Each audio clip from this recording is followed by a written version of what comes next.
Welcome to Witchin and Bitchin, the podcast. I'm your host, Darren. And I'm Vicky. How are you all today? So can you please give a nice big warm welcome to our special guest all the way from San Diego, California. We have Tommie StarChild. Woo! Yay! Woohoo! Hello, hello. How are you? Good. How are you? Good, thank you. Good. So, yeah, you go. go. No, you go. We do this all the time. So one of the first questions we'd like to always ask everybody is, how do you define a modern witch? What is a modern witch? If there really is even a definition for that, how would you describe it? I would probably start with, is there a definition? Probably not, but there certainly is. Yeah. Yep. I would think for me, a modern witch has broadened in what the definition is. Yeah. I go a little bit more historical, and I was born with some fairy companions. I'm sure we'll get into that later.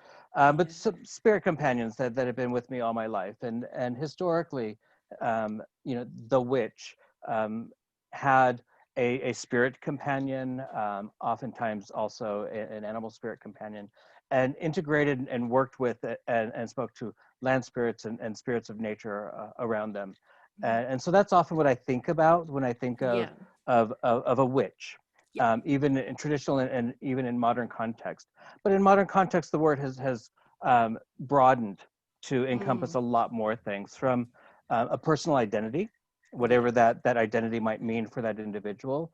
And I also think that there's a cultural identity where people have identified with a culture of being a witch that may or may not have anything to do with the spiritual practice, but may have a lot to do with the particular subculture that they identify with and relate to.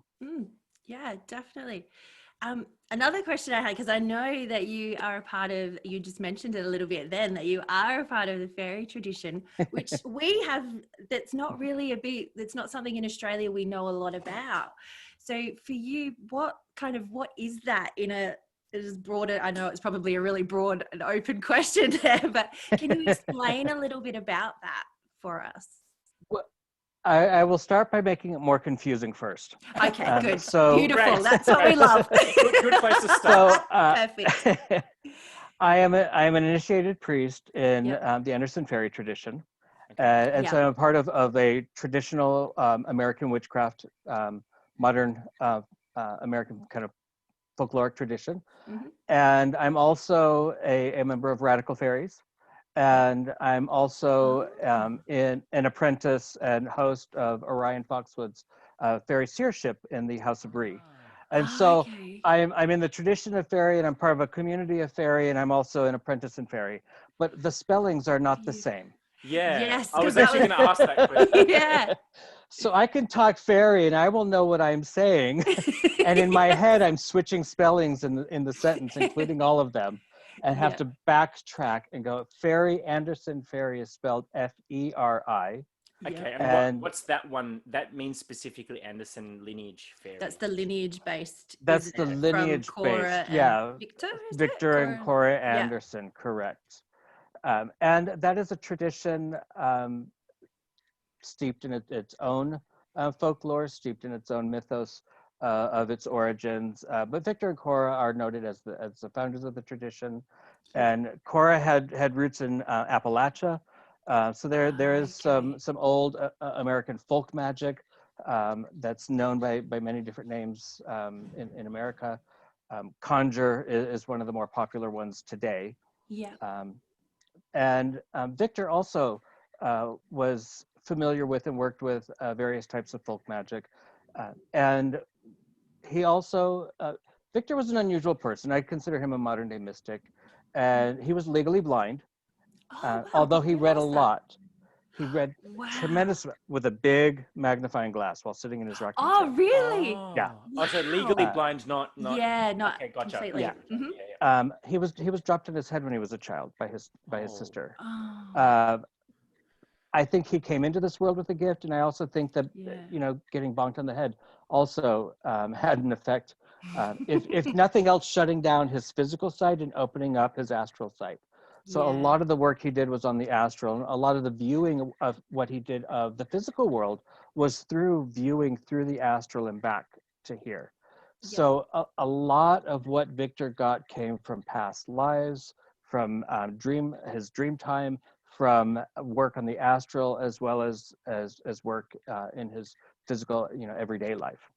And talking with him could be very convoluted because he would switch in those where things came from.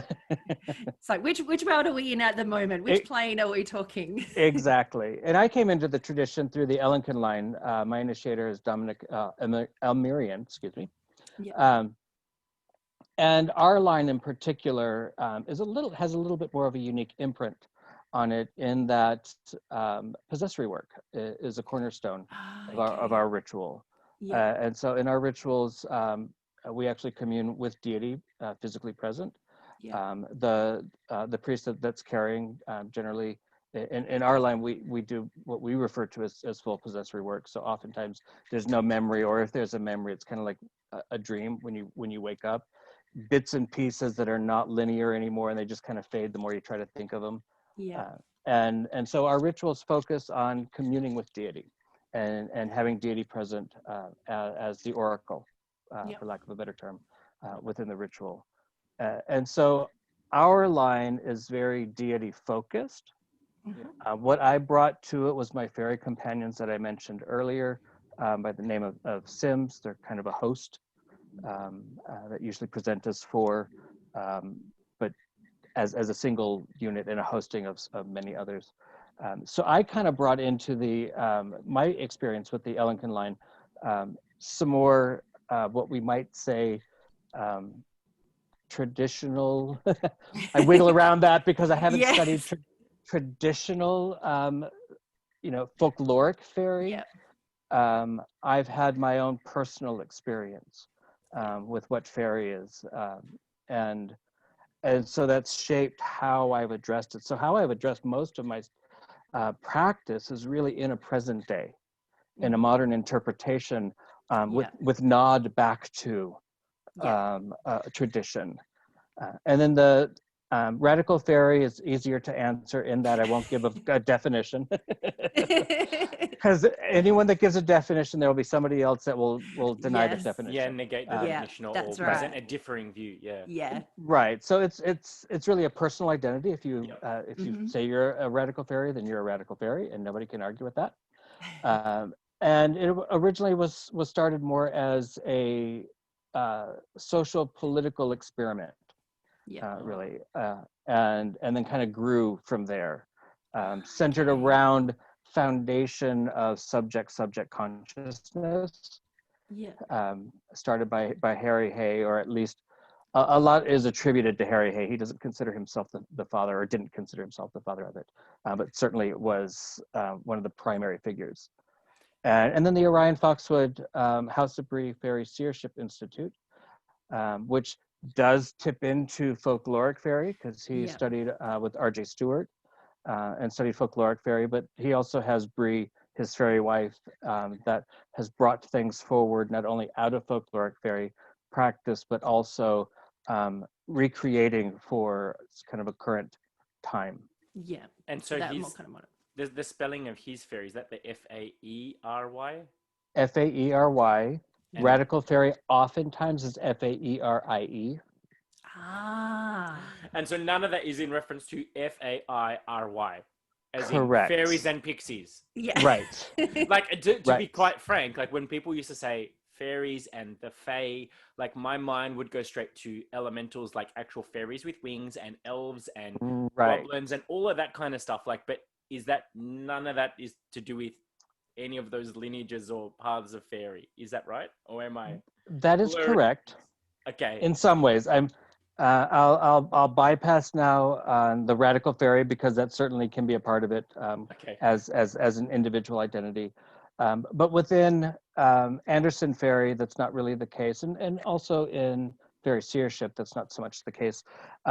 Although how I view the realm of the fae and fairy, and actually some material that I've been working on for a book for the last few years, Beautiful. and looking at what are the descriptors of these beings. How are they often described? So they're often described in various forms of light, whether it's liquid flame, smokeless fire. There's various plasmic light or plasmic flame. These kinds of descriptors for these beings. So I've been referring to them as the shining ones. And because a lot of this comes from the Deva teachings, sort of pre-Hindu, pre-Vedic Deva teachings that came back into, I'm really wandering, but came back into the Middle East that influenced the Yazidi religion as well as Zoroastrianism and the Sumerian religions.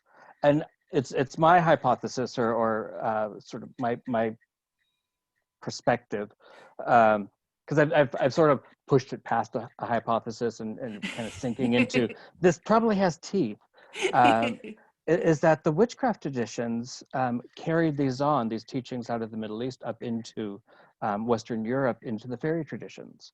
And so the Deva teachings became the teachings of the angels and jinn. And a friend of mine who's Yazidi says those two words are synonymous. It's just, the word in the Quran is jinn, the word in the Bible and Torah is angel, but they see them as being synonymous. And then we see, and we got this wide variety of teachings and understandings that may or may not be sort of how the origin started. And then moving on up into mysteries, magic mysteries, and into Western Europe, into the fairy folklore, the fairy traditions, and again how they're described. And I think there are, as we see the numerous life forms in the physical world, that is also expressed as vastly in the world of the Fae. So are there little bitty ones flying around with little wings? Sure, certainly. But size is not relative. I've often kind of referred in so the material I've been writing and trying to see kind of how would we contextualize this. One, it's fractal. Two, it's like trying to use light as the graph to plot them on. And so it's multidimensional, and we're using, say, the sun as the source.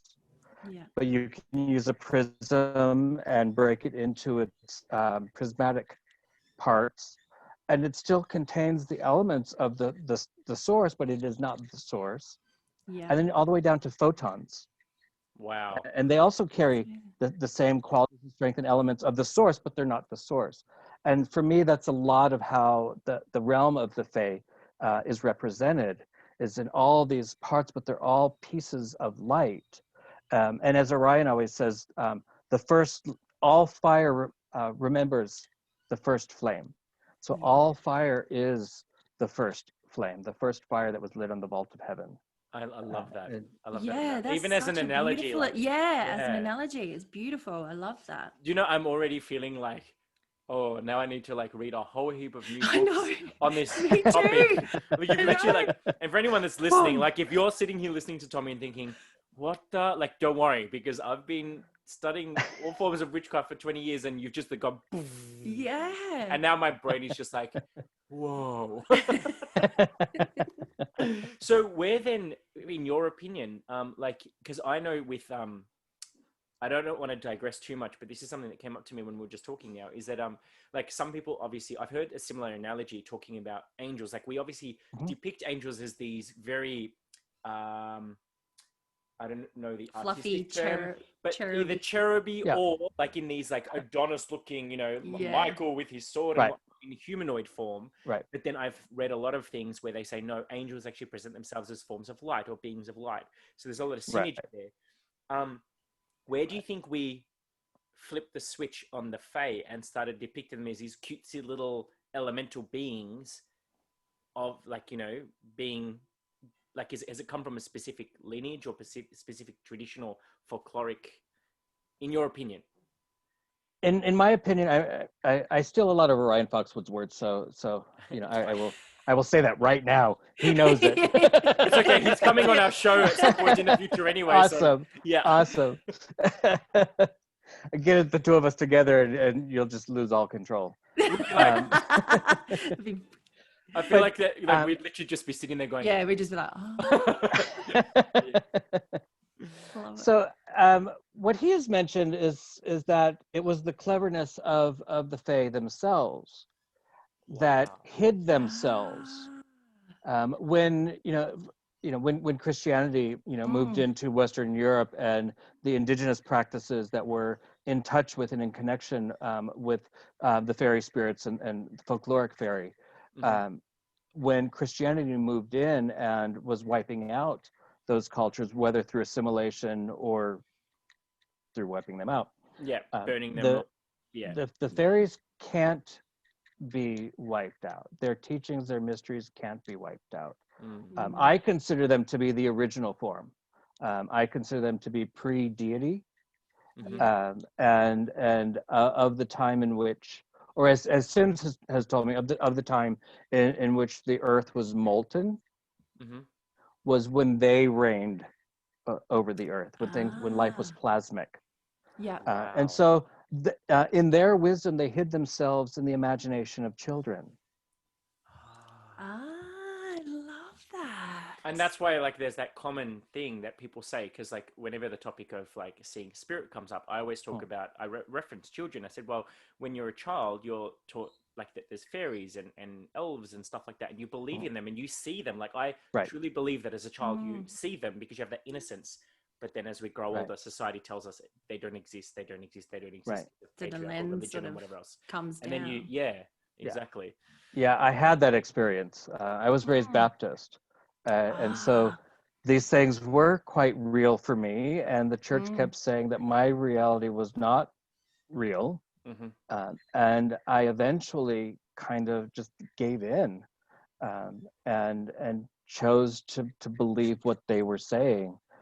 And so when I stepped onto the path of witchcraft, it was a lot of undoing of that I,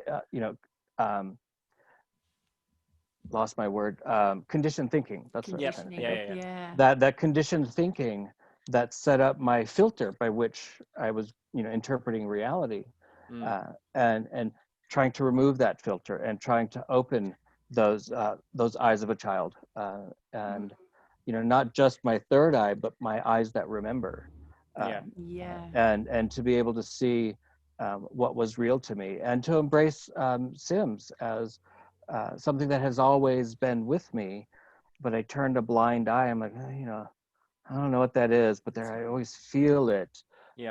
And that became a very big part of my awakening back into that, was to go, all right,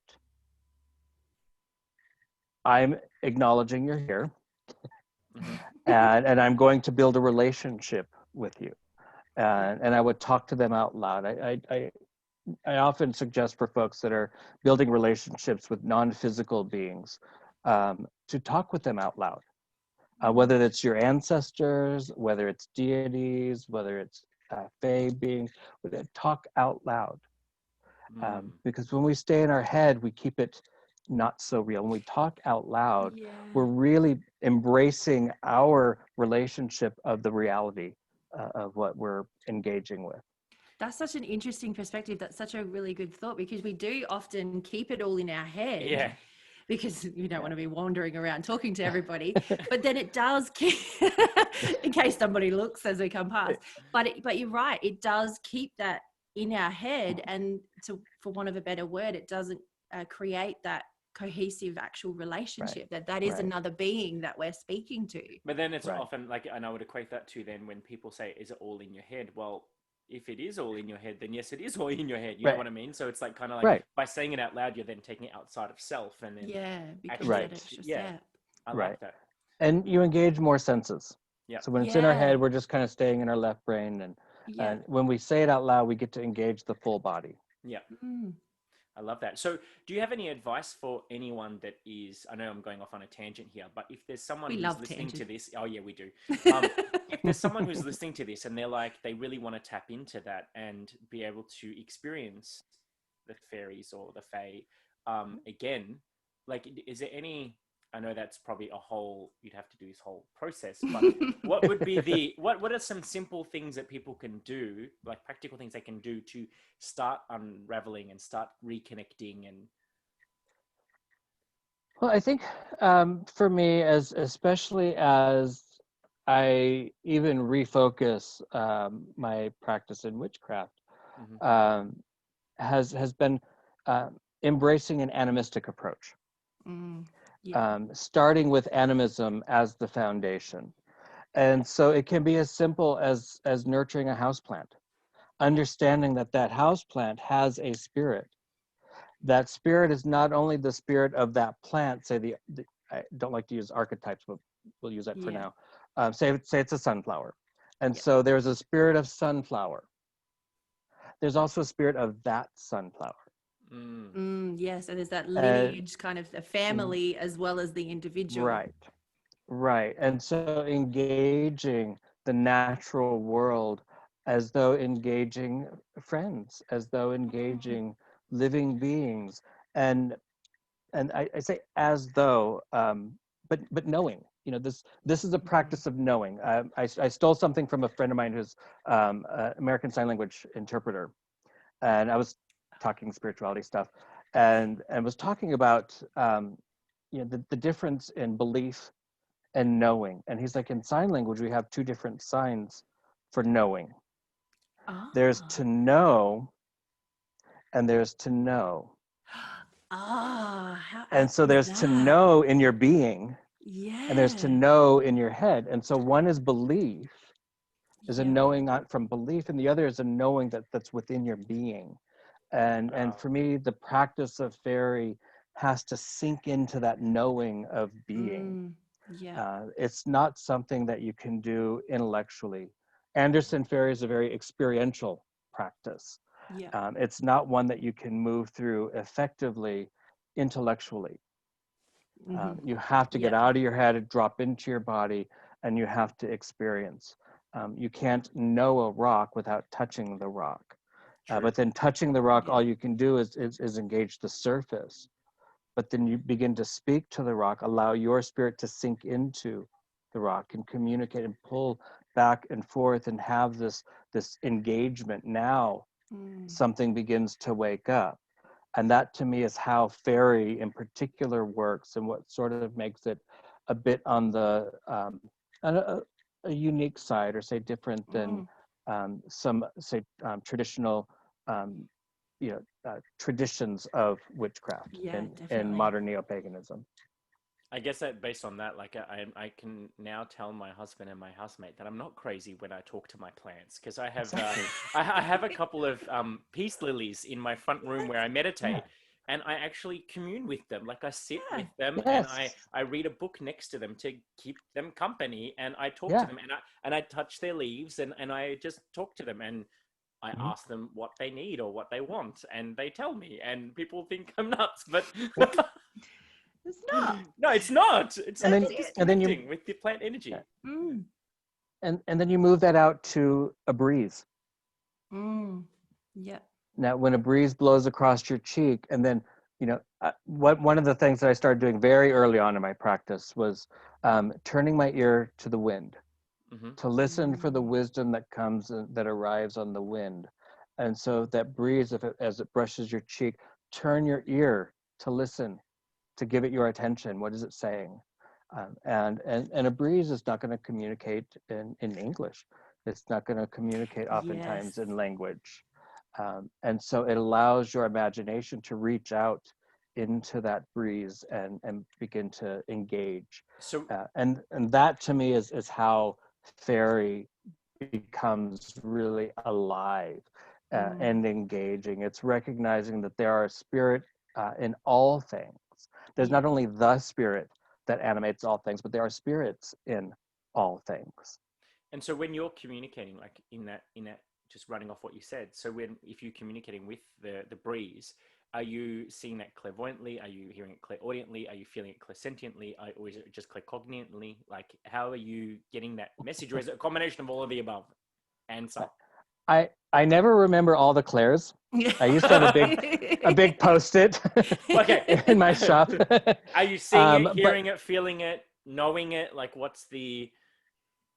in becoming aware of the clairs, I was able to actually pin that down because it was hard for me to necessarily communicate, because I will often say see or hear, but that doesn't necessarily mean that I see a visual or I hear a sound or a word. It's perception. So I perceive it, and when I perceive it, I then my way to access that may be through perceiving it into something visual, or perceiving it in something that seems audible, or tweaks my ear in some way. It's sort of that decoder that comes through. Right. But first and foremost, it's perception, and moving all my senses out. To touch those. It's funny. I was just trying to Google to see if there's a word for it, because there'd have to be one of the clairs. There's so many. There's a clair. There's a clair for it, and I can't remember what it was. Hey, either can I, because I only know those are the four main ones: the clairvoyant, clairaudient, clairsentient, and claircognate. So that's the thing: claircognient or claircognizant. Like, there's two different ones that people tell me, so I never know which one's the right one. But anyway, no, okay, cool. So no, that's good. There's a clairsentient. Yeah, and there's something else that's the smell. There's one that's the smell as well, and I can't remember them all. Okay, too many clairs. There's too many. It's just like you feel it some way, sense or form. You feel it in your being.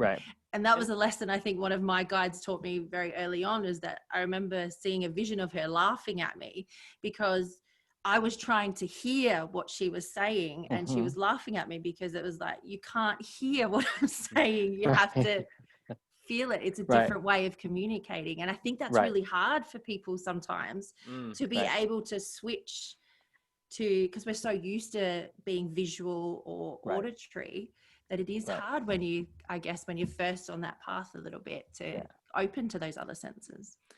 So I guess, Tommie, a question that I have regarding your practice then is, because it sounds like you've got like a few different well, not paths, they're all the same path, but like kind of different lenses, I guess, of looking ways of looking at them. So what would your daily practice look like then? Or maybe not daily, but your weekly practice, or like, do you follow the Sabbats? Like, what does that look like to you when you celebrate your path? Well, in Anderson Feri, there's really only two that were really sort of required by the tradition to honor, and that's Beltane and Samhain, the times of the year when the veils are thin. And so I was also taught in the Ellenkin line that if you're going to do the Wheel of the Year, if you start it, then you have to see it all the way through. And when I started teaching, I had also opened my own shop where I was doing client-based services, so I didn't have the bandwidth to plan all of those and all the full moons and dark moons, if we're going to add those in. And I'm like, okay, students, like, here, we could do these. I can show up and you can plan them. But so we basically did Beltane and Samhain, and I planned it. And so my personal practice, I often think, bad witch. I know. I'm like, I don't have this formal daily practice, or I don't do, this formal, this or that. Currently in our house, I'm still working out where all the altars are going to go, because we have right about maybe just under 900 square feet. I thought you were about to say 900 altars. Like, no, close. Where the altars are going to go? Yeah, because we have about 900. I'm like, yeah. Close. They're kind of shrines too. So we got another building that I need to make more secure and fix the floor, and make sure critters can't get in there. And so with my altars, there's a lot more of engagement that I do, but it's really on a it's like engaging roommates. For me, my daily practice starts with my cup of tea in the morning. And I often, I've probably shared this to hundreds of clients at this point. An exercise of whether it's tea or coffee, and you're already doing it, is the also important part, because I don't like to add things to my morning, because Yes. I'm not going to get up any earlier. I know we done must have it. grandiose Yeah. ideas of doing this stuff. Of getting up I've earlier. done it. So for any people, any folks that are just starting out, I did those things to to exercise my dedication and all of those things, and where I'm at Yeah. today. Um, is grumpy old man.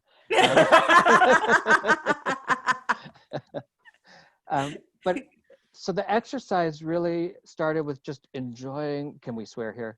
Yes, Enjoying go for it. enjoying the fuck out of that tea or that coffee. Yeah. And I use that word intentionally because Yes. it is the Got that oomph. exclamation that's Yeah. necessary. Oh yeah. To really, ooh, this is good tea. Really, really being in that moment with it. And so I pull a lot from Zen Buddhism. I don't know a lot, but my sponsor in recovery was a practicing Zen Buddhist. And so what little bit he gave me, I've been able to stretch and go a long way with. And being present in the moment, I think, is paramount for witches and for witchcraft and the practice of magic. That's often not in our teachings. That being present here in the moment. And so this exercise with tea is just starting my day, being present in that moment, but really enjoying it, because it's focused intent on joy. Yeah, Before that's anything right. happens in my day, I love setting my intent for a Mm. joyful day. And joy is experiential. We can't just mindfuck Yeah. ourselves into joy. If we That's it. could, we would have already. I mean, Yeah, how many that's right. affirmations of joy have we tried? And have we That's said it. angrily, I will be joyful? That's it. And so And we have it's to so true. experience it. We have Yes, to experience it. It's definitely. just something that we enjoy. And the caffeine, so I physiologically, was going to say not that's only is also it good giving as us well. energy, yeah, not only does it give us energy, but it's a mood enhancer. So Yeah. physiologically, psychologically, and we're engaging all five senses in this experience, and then doing it with focused intent. And it's even with the way I stir my tea. Sometimes I might breathe sacred names into it, or just hold it and smell and really take it in, and really make it a focused experience. And how I begin my day. For me, witchcraft is how I live and breathe. So my daily Yes. practice really is about how I live and breathe. It's not whether or not I've lit the right candle at the right season, or or I've harvested the right herbs under the right moon, and all these things. But so many those people are, get bogged down on that stuff. Yeah, that's right. That's a really big sticking point for a lot of people. Yeah. We discussed a little bit in another episode where we were saying, am I witchy enough? Because we're not doing all of these particular things. Oh wait, or we're doing another casting stuff. reprise. I was about to say I wasn't Yeah, going to no, sing it. we're not going to sing it again. But yeah, no, it's the way the way I do my spell work is like I will may mull over the idea. I've gotten a hit that maybe some kind of working needs to get done, and I'll kind of mull it over. I might even contemplate sort of the particulars of what ingredients or what kind of things I want to do. But all of that is beginning the process. yeah. And there are certainly times in which aligning your spell works has great power, and all of the pieces that we add into it are all allies, spirits that we're adding into this whole dance that we're creating, that is the spell. But for me also, there's a point where I'm like, now's the time. I don't care where the hands of the clock are at. I don't know where the moon's at right now, but I got that hit. Spirit said, now, do it now. And whether I've got all of those things, or I do a lot of just direct spirit connection. I was a prayer as a kid for the church and that kind of thing. So a lot of my work also is very much direct contact. I'm never. I don't recommend this for anybody. Tell us Let me anyway. put that caveat out there. I don't recommend this. I'm never not in connection with the deities that I work with Sims. That is a part of me. That's a symbiotic relationship. So that we are we are one and the same. They've told me that part of my soul resides in them and part of their soul resides in me.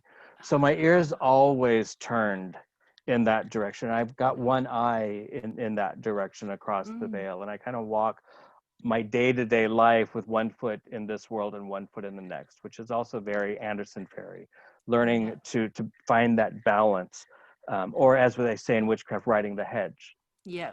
A lot of witchcraft talks about crossing the hedge. Yeah, crossing over. But a lot of old witchcraft was about riding the hedge, and being in that in-between place that was neither one nor the other.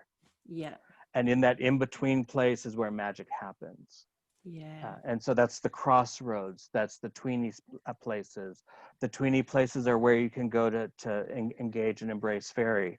And so anywhere where those crossroads happen, whether it's the ocean water touching the dry land, or even better, the ocean water touching dry land where fresh water is meeting, Comes in as well. at that junction. And any of these places where you have these intersections are energetic points, where we can go and ride that hedge, where we can slip into that in-between place. I know this is just me showing like that I was one of those kids, but like as soon as you said the tween, my mind went straight to that episode in Charmed. where they had to avoid the tweens because those little creatures were trying to get them and stuff. And they had to keep ducking under doors. So I was a massive Charmed fan. I can't help it. I was too. I loved it, and I really kind of, wish that there was some drama like that happened in magic. I know. Yes, and right. practical magic where she blows on the wick and it catches flame. Yes. One of these days I'm going to get that down. I know. I've been trying. I don't want to go too far off topic in that direction, but like I'm actually a little bit excited that the other day I was tagged on something on Facebook that they're doing a reboot of The Craft. Yeah. I saw that. And I'm like, I hope that, because that's a cult classic for me. Like, light as a feather, stiff as a board. Like, that's right. If they take it and make it all like Hollywood and like light and fluffy, I'm going to be very angry. I want a dark, I like the new reboot of Sabrina. It takes that dark shadow side to things. Like, anyway, I don't want to digress onto that stuff. Well, pulling back from there and using it actually is especially with Faerie, it is dark. I don't want to leave any kind of misconception that fairies are light and fluffy. Fairies are wild creatures. They're wild beings. They don't function with morals and ethics like humans do. So these types of things are not what we're talking about, these romanticized versions of. As long as you know that they can come to you looking like that, but they would just as soon slit your throat if you're not in harmony. Yeah. The natural world functions in harmony. And when we slip out of harmony, what happens? We get things like global pandemic. I was about to say, what's kind of happening at the moment. Yeah, when things really, when we take things too far, and the natural world has to come back and bring things into balance, and that restoration of balance, it's not necessarily going to be something all light and fluffy. Yeah, because that's obviously quite a perception of fairy. Right. Well, Sims has told me that, and I keep referring to this book because that's where a lot of my head is. But they wrote a creation story, and mind you, I say they wrote it. I'm typing. They wrote it. I read it several months later. I'm like, oh my, where did this come from? Knowing my fingers typed it. This is nothing. These were not stories that I pulled together. And they were also speaking in first person, which was kind of weird for me to write because I had to quote it. And they were saying that they were here when the earth was molten, and they cooled the anger of the mother so that she could bring forth life. Wow. And so when we think of what kind of big, energies are they, there are some that cooled the earth, soothed the mother so that her anger could be cooled, so that she could bring forth life. Orion talks about sort of two generalized streams of Fae beings. So there's still the stellar stream of creation that's flowing into the underworld, and then there's the fountain of flame that's flowing out of the underworld. And there are Fae beings that are flowing in that stellar stream of creation, and there are Fae beings that are flowing out from that fountain of flame from the underworld. And so as the dreamer in Seership, as the dreamer in the underworld, ever dreaming the world out into existence, and the weaver grabs that dream and begins to weave it into being, and it's all things in the seen and unseen world. Wow. And so there are some that come through, often what we might think of in some of, say, like the archangels or those kinds of bigger forces that we've heard of in story, maybe coming through that stellar flow. And I had Orion do a reading for me on Sims, because I'd never had anyone else have a conversation with them and be able to check my sanity on it. And he was saying that they're in that flow of that stellar creation stream. flow. And so they're in this creative recreative. We might call it destruction, but I like creative recreative. Creative. I like that. That's a really good way of saying it. I like that one. Well, that's actually one of the, like, you can't have creation without destruction. Like, they go hand in hand. It's right. It's like the death card. Death card and the Phoenix analogy, birth and like death and rebirth and all of that. Like, to me, they're one and the same. Or they it's that balance. You need both. Yeah, I was going to say it's the other side of the coin kind of thing. Right. It's like when Inanna goes into the underworld and passes the 7 gates, and then is stripped of her flesh and hung on a hook. Then Erishkigal begins to moan as though in childbirth. Wow. That's it. And so, the goddess of the underworld, once she strips the queen of heaven and earth of her flesh, then she goes into labor. Yeah. And then what happens from that process is then Inanna is rescued or birthed from the underworld. I was going to say rebirthed to come through. Yeah. Thereby giving her actually dominion over heaven, earth, and the underworld, which is where we get Inanna and Erishkigal are not only sisters, but also one and the same. Mm-hmm. And we see that reflected also in Mexico and South America, tangent, with the Virgin of Guadalupe and the Santísima Muerte. And so where they're kind of, in some of their folklore, they're seen as sisters. Mm-hmm.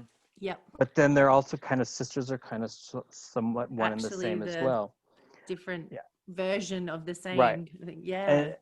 And I like to view that as not an appropriation of, or not trying to say, oh, that's, but of a truth. A truth in the primordial sense that has emerged out of the underworld, or has emerged out of the surroundings of nature, a truth in that relationship of how that creation, destruction, how the nurturing and deathbringer all coexist in a somewhat symbiotic and sometimes sisterly relationship. Something a very deep primordial dark magic that is a truism of Earth itself. So I don't know if this is going off on another tangent again, but I know in some of the Nordic traditions you have what they call the light elf and the dark elf, species or race. I don't know what you insert word here. Is that where they kind of split them to kind of make it easier for the human mind to conceptualize them, do you think? Or is there actually a differentiation between the ones coming, like the light elf would be the ones coming from the Stella, and the other ones from the underworld would be the dark elf? Is that, or am I oversimplifying this? I don't like to use the terms light and dark. One thing with Anderson Feri is Victor always taught that you have to know how to curse in order to know how to heal. Yeah. And to heal, you have to know how to curse. Absolutely. Both. And that there is magic is magic. There is no light magic. There is no dark magic. agree, yeah. It's in the heart of the worker, and so these terms of light, even when we move past that connotation, become a little bit convoluted in relating. I think the energy of creation, still creating, is a very destructive force. It is the underworld that receives it, that weaves it into life. Yeah. Now, what has happened is we've had religions that have taken the light paths, Yeah. and then they damn or demonize the underworld paths. When the underworld is the path that's taking that destructive force and being able to turn it into something that can bring forth life and that can sustain life. And again, stealing from Orion, he always says, you can't damn the roots and bless the fruits. Yes. Yes. Yeah. I actually remember true. I even read that quote on the cover of his book. Even I'm pretty sure it's on there because I was reading. Yeah, that's a really good one. Yeah, it's and we're not an ascendant practice. And if you really look at what practices are these ascendant type practices, they're moving out of the experience of being human into this, ascending out into something sort of heavenly, stellar, some other state, higher state of being, however we want to call it. And that really, we get that a lot from a lot of the Abrahamic traditions, as well as others, but those are our big primaries in our time, where it's ascending beyond this experience, where the underworld practices are about getting into this experience, about turning inward into self.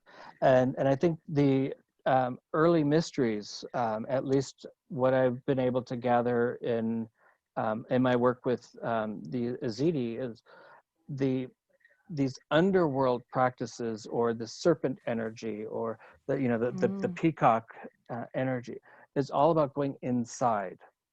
So the underworld is this internal place, the internal crossroads, this internal place where you're going inside yourself, and it's not transcending to move beyond this, but it is a transformation of self into what is true and authentic.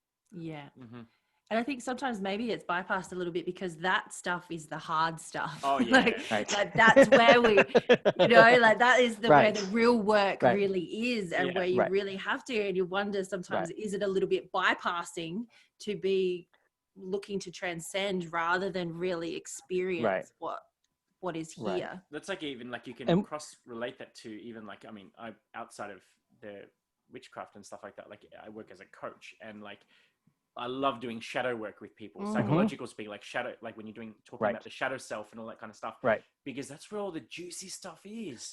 That's where you get the biggest transformation, not all this, affirmations and positivity and kumbaya, and I'm going to be, go do my yoga and drink my chai latte. No, dissing anyone who does those. That's why I'm like, not dissing anyone who does those.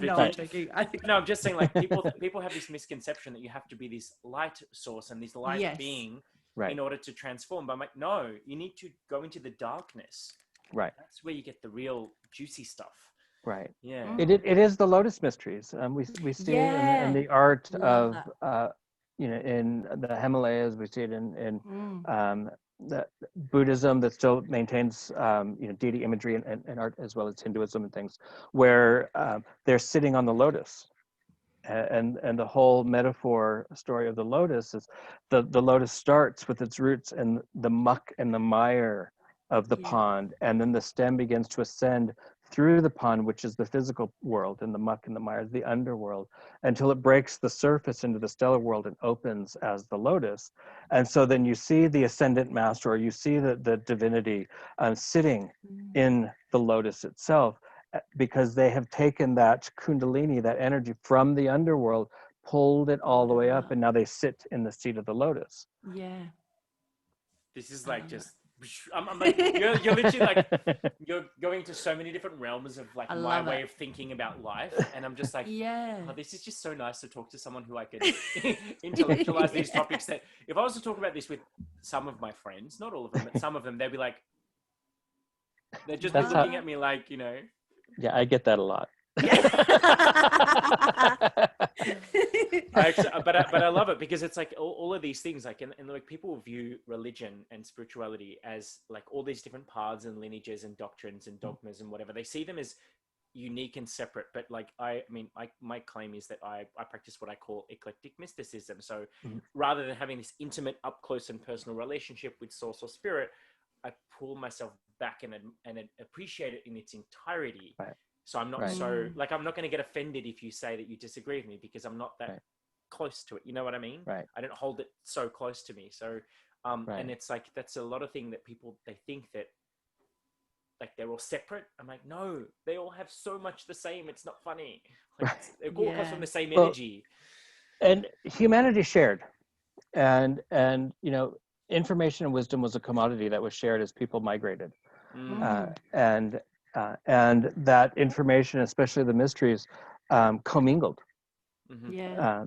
But where I come from in my work as a witch, in my practice, is that all the beings that I work with, even those that I haven't worked with, but maybe have engaged or even have just heard about, they're all living beings. Yeah. They're not fixed at some time and place that I need some sort of historical context in order to access them. But they're all alive, living beings, and they have grown, changed, and evolved over time as well. I'm initiated in the god of initiation in Anderson Feri is Melek Taus, who's also the god for the Yazidi people, and I work with the Yazidi, and we've been working with them in getting their indigenous nation status, and he moved me into that relationship. He brought me to them and them to me, and really pulled us together. And I don't work with him the way the Yazidi do, because that's not how he told me to work with him. He has shown me how to work with him in my life. He's shown me how to work with him in my tradition. He's shown my teacher, my initiator, how to work with him. My initiator, obviously being the first person to introduce me to him, and for me to have that real and alive experience with him. And so for me, it's listening to them, and when they direct me into bits of wisdom, say from other cultures, I'm like, well, I'm going to listen to them. You know, I had an experience when we went to Australia. It was my first time off the continent. And I was like, oh God, just whatever I do, just don't be that American. Just, please don't be that American.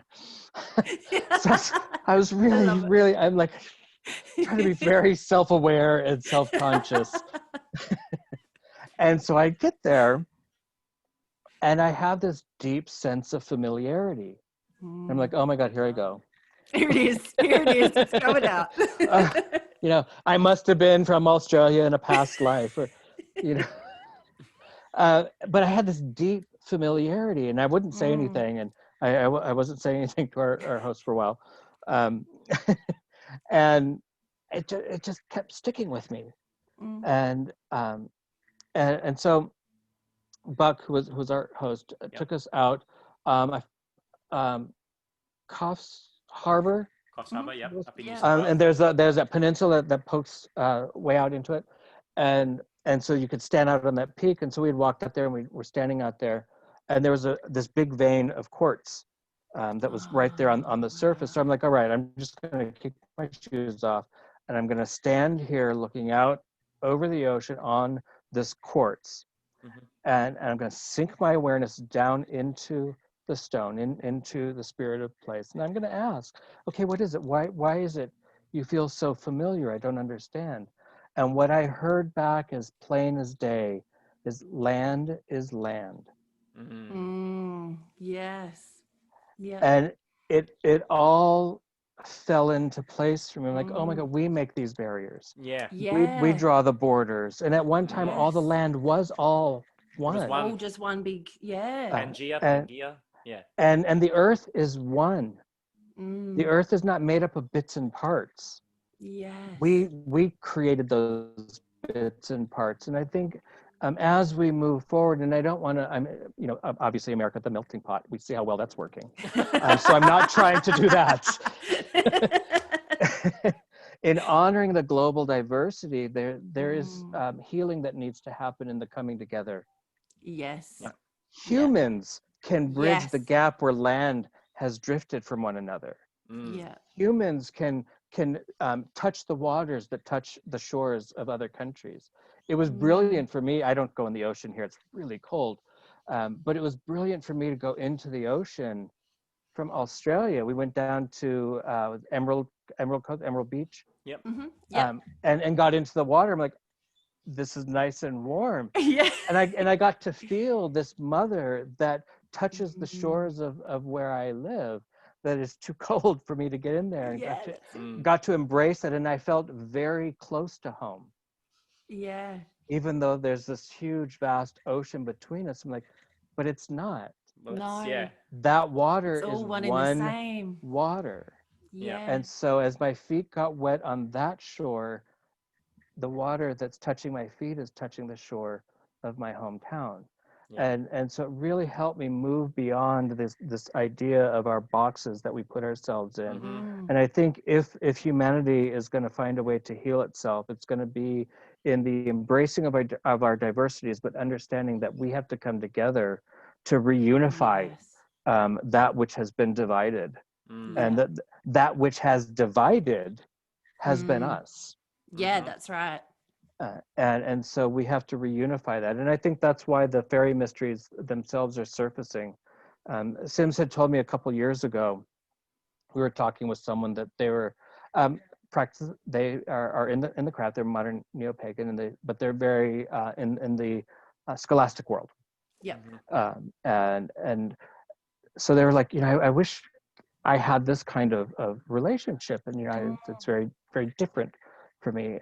And so while we were talking to this person, it was myself and Orion, Sim said to me very, very clear that the reason that these relationships are popping up more and more between spirit and human, between other and human, and especially with the Fae and humans, and these partnered kinds of relationships, is to preserve our wisdom, to preserve our DNA. And it came with it, because a lot of, again, I may hear words, but then with that comes a huge sensation of very deep, profound meanings. And one was, our wisdom is written in our DNA. All wisdom belongs to Mother Earth. We're of her creation. So whatever wisdom that we invent, it belongs to her and will return to her.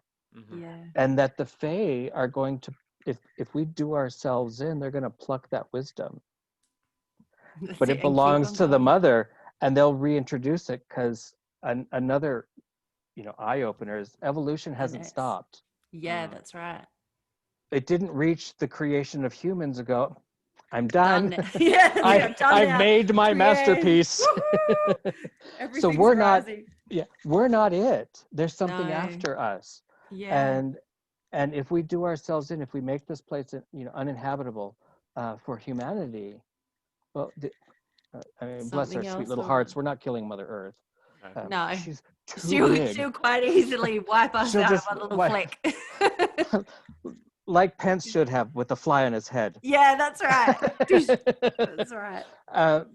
If we make it uninhabitable for us, the Fae are taking a bit of our DNA and reintroducing it.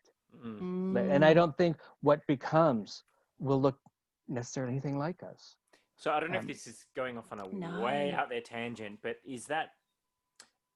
I'm now showing my lack of education on the subject matter, but like all the talk of the Atlanteans and about the ancient Egyptians, and like, we put a time reference as like 5,000 years ago and stuff, but then now there's more research coming out that says actually the pyramids could be dated as long as 15 or 20 or 30,000 years ago, not just 5,000 years ago.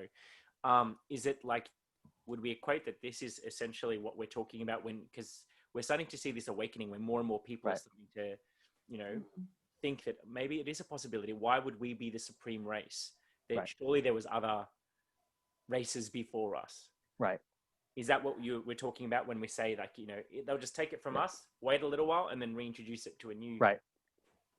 And I think the visions that I see of what comes after us, whether we continue forward in this direction or we do ourselves in, it still seems to have a very similar outcome. Is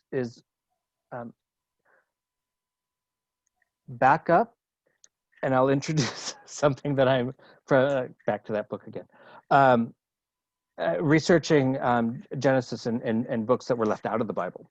And some Gnostic texts and things where the God that created Adam and Eve said that they were angels, and Eden was not a physical place. It was an in-between place between the physical world and between heaven, where in that space everything is described with like light descriptors, bright. They could see the hosts of angels and hear them singing. And when they move from the garden, everything is descriptors are solid, rock, stone, and very solid kinds of descriptors. And the God that created them says straight up that you were angels, and I gave you flesh and skin to cover to protect you from the elements. Didn't say that they made them no longer angels. And so I see humanity, because the book that I'm writing is Witchery of the Blood, Arousing the Awake, and looking at witch blood, which was not something that I was taught, but something that Sim started just kind of giving me this download, and Alec Taus jumped in, and then it's what I refer to as the mysteries of the Shining Ones came tumbling in. It was, and I think where we're going is our really kind of the destiny of humanity, or the destiny of witch blood, or however we might want to say it, is to arrive at that awakening of that angelic being, that spirit being that we've embodied, that our ego has disconnected us from, that has given us, the spell of forgetfulness, that we forget our divine nature. And where we are moving in these relationships is to reawaken to that divine nature. And so I see kind of the next chapter in the story of what is the life on Earth as being beings that have not forgotten. The gift of magic into the physical world was through the transgression of Adam and Eve, by Melek Taus to trick the God that created them, which in Sumerian was Enlil created Adam and Eve. And Enki, who's also the expression of Melek Taus in the Sumerian religion, and God of wisdom, who is all-knowing and all-seeing, but Enlil is not. So he was able to see where this could go, and so set up the scenario where it tricked Enlil to transfer magic, because Enki is also the god of magic and mystery, to bring magic into the physical world. And so I think that is our legacy, or a workshop I have this. Adam and Eve, the legacy of witchcraft. Yeah, wow. I love that. I love it. And the summary of that is, I think that is our legacy as humans, is to awaken to that divine nature, to awaken to that magic. Witch blood is not something that is restricted to a few. It may concentrate in bloodlines, sure, just like doctors or singers or artists, those can concentrate in bloodlines. But it is the legacy of humanity, I believe, to awaken to our divine nature, and that we are the jinn, the fae, the shining ones, the devas, the fairies, in physical form. The biblical story of the sons of God that took on the daughters of man and gave birth to children. Well, Victor Anderson always said, to test whether something is true or has value, is it visible in nature? Well, where do we see in nature that unlike species can mate and have viable offspring? Donkeys. they don't have viable offspring. Not viable. Yeah. Oh, Yeah. Yeah. And so it's to have viable offspring. Yeah. The Actually only viable. So if the sons of God took on the daughters of man and gave birth to children, and those children had children, then had viable offspring, because we're like beings.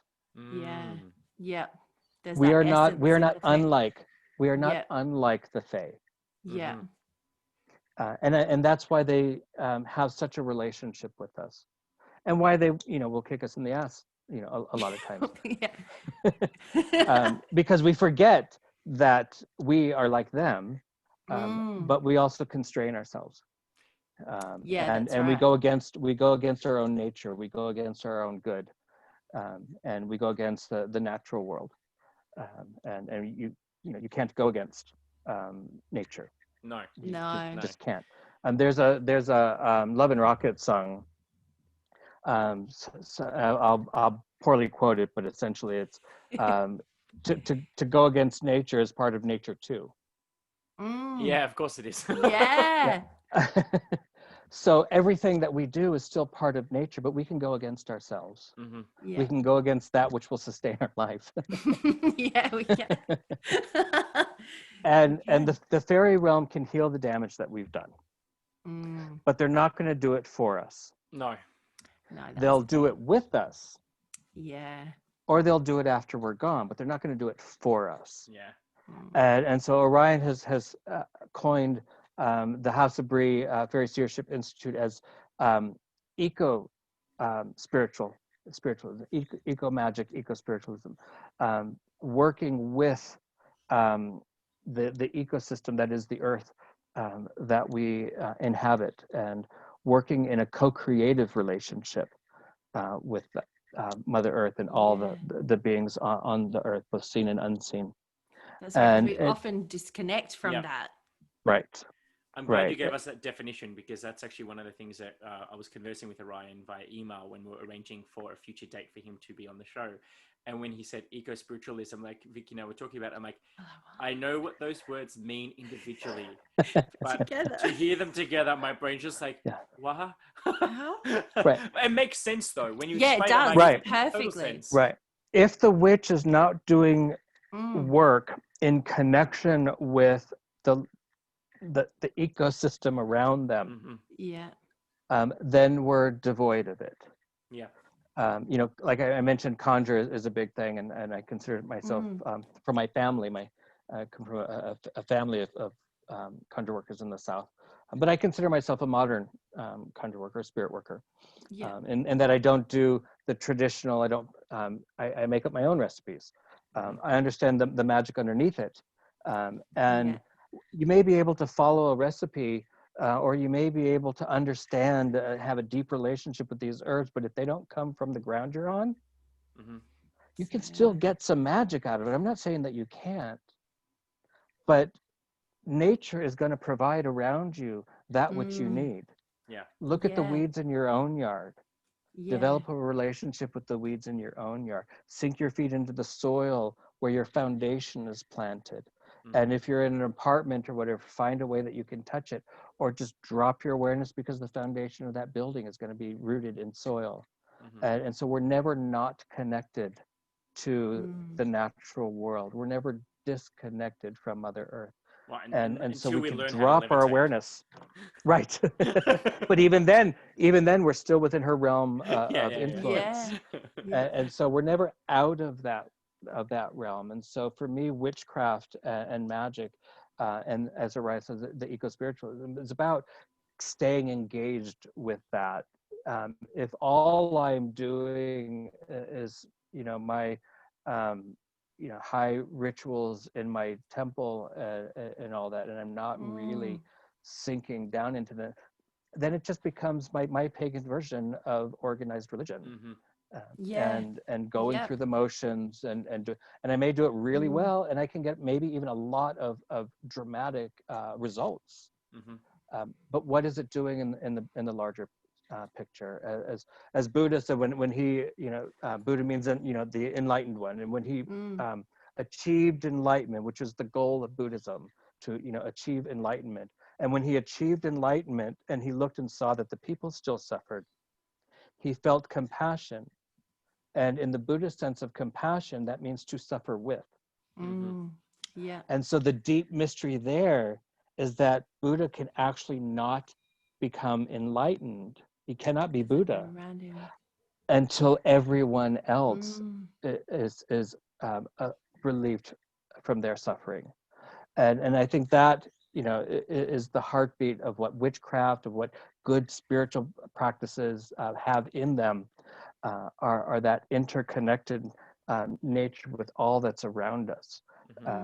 I've often said, it's easy to be a mystic, at a sanctuary, which I would have loved to have done had I known that there are radical fairy sanctuaries in my early mid-20s. Yes. I would have been there, and that's where I would have stayed. But going there and feeling how I felt there, I'm like, oh my God, like it's so easy here. I'm in spiritual space with spiritual people on spiritual land, but then I have to leave and go home to a city. And well, how do I bring that into the city? And one was to remove from my language any reference to Muggle, Babylon. The fairies like to call that the outside world Babylon. And I'm like, I'm a Sumerian geek. Babylon's not a bad thing. I was about to say.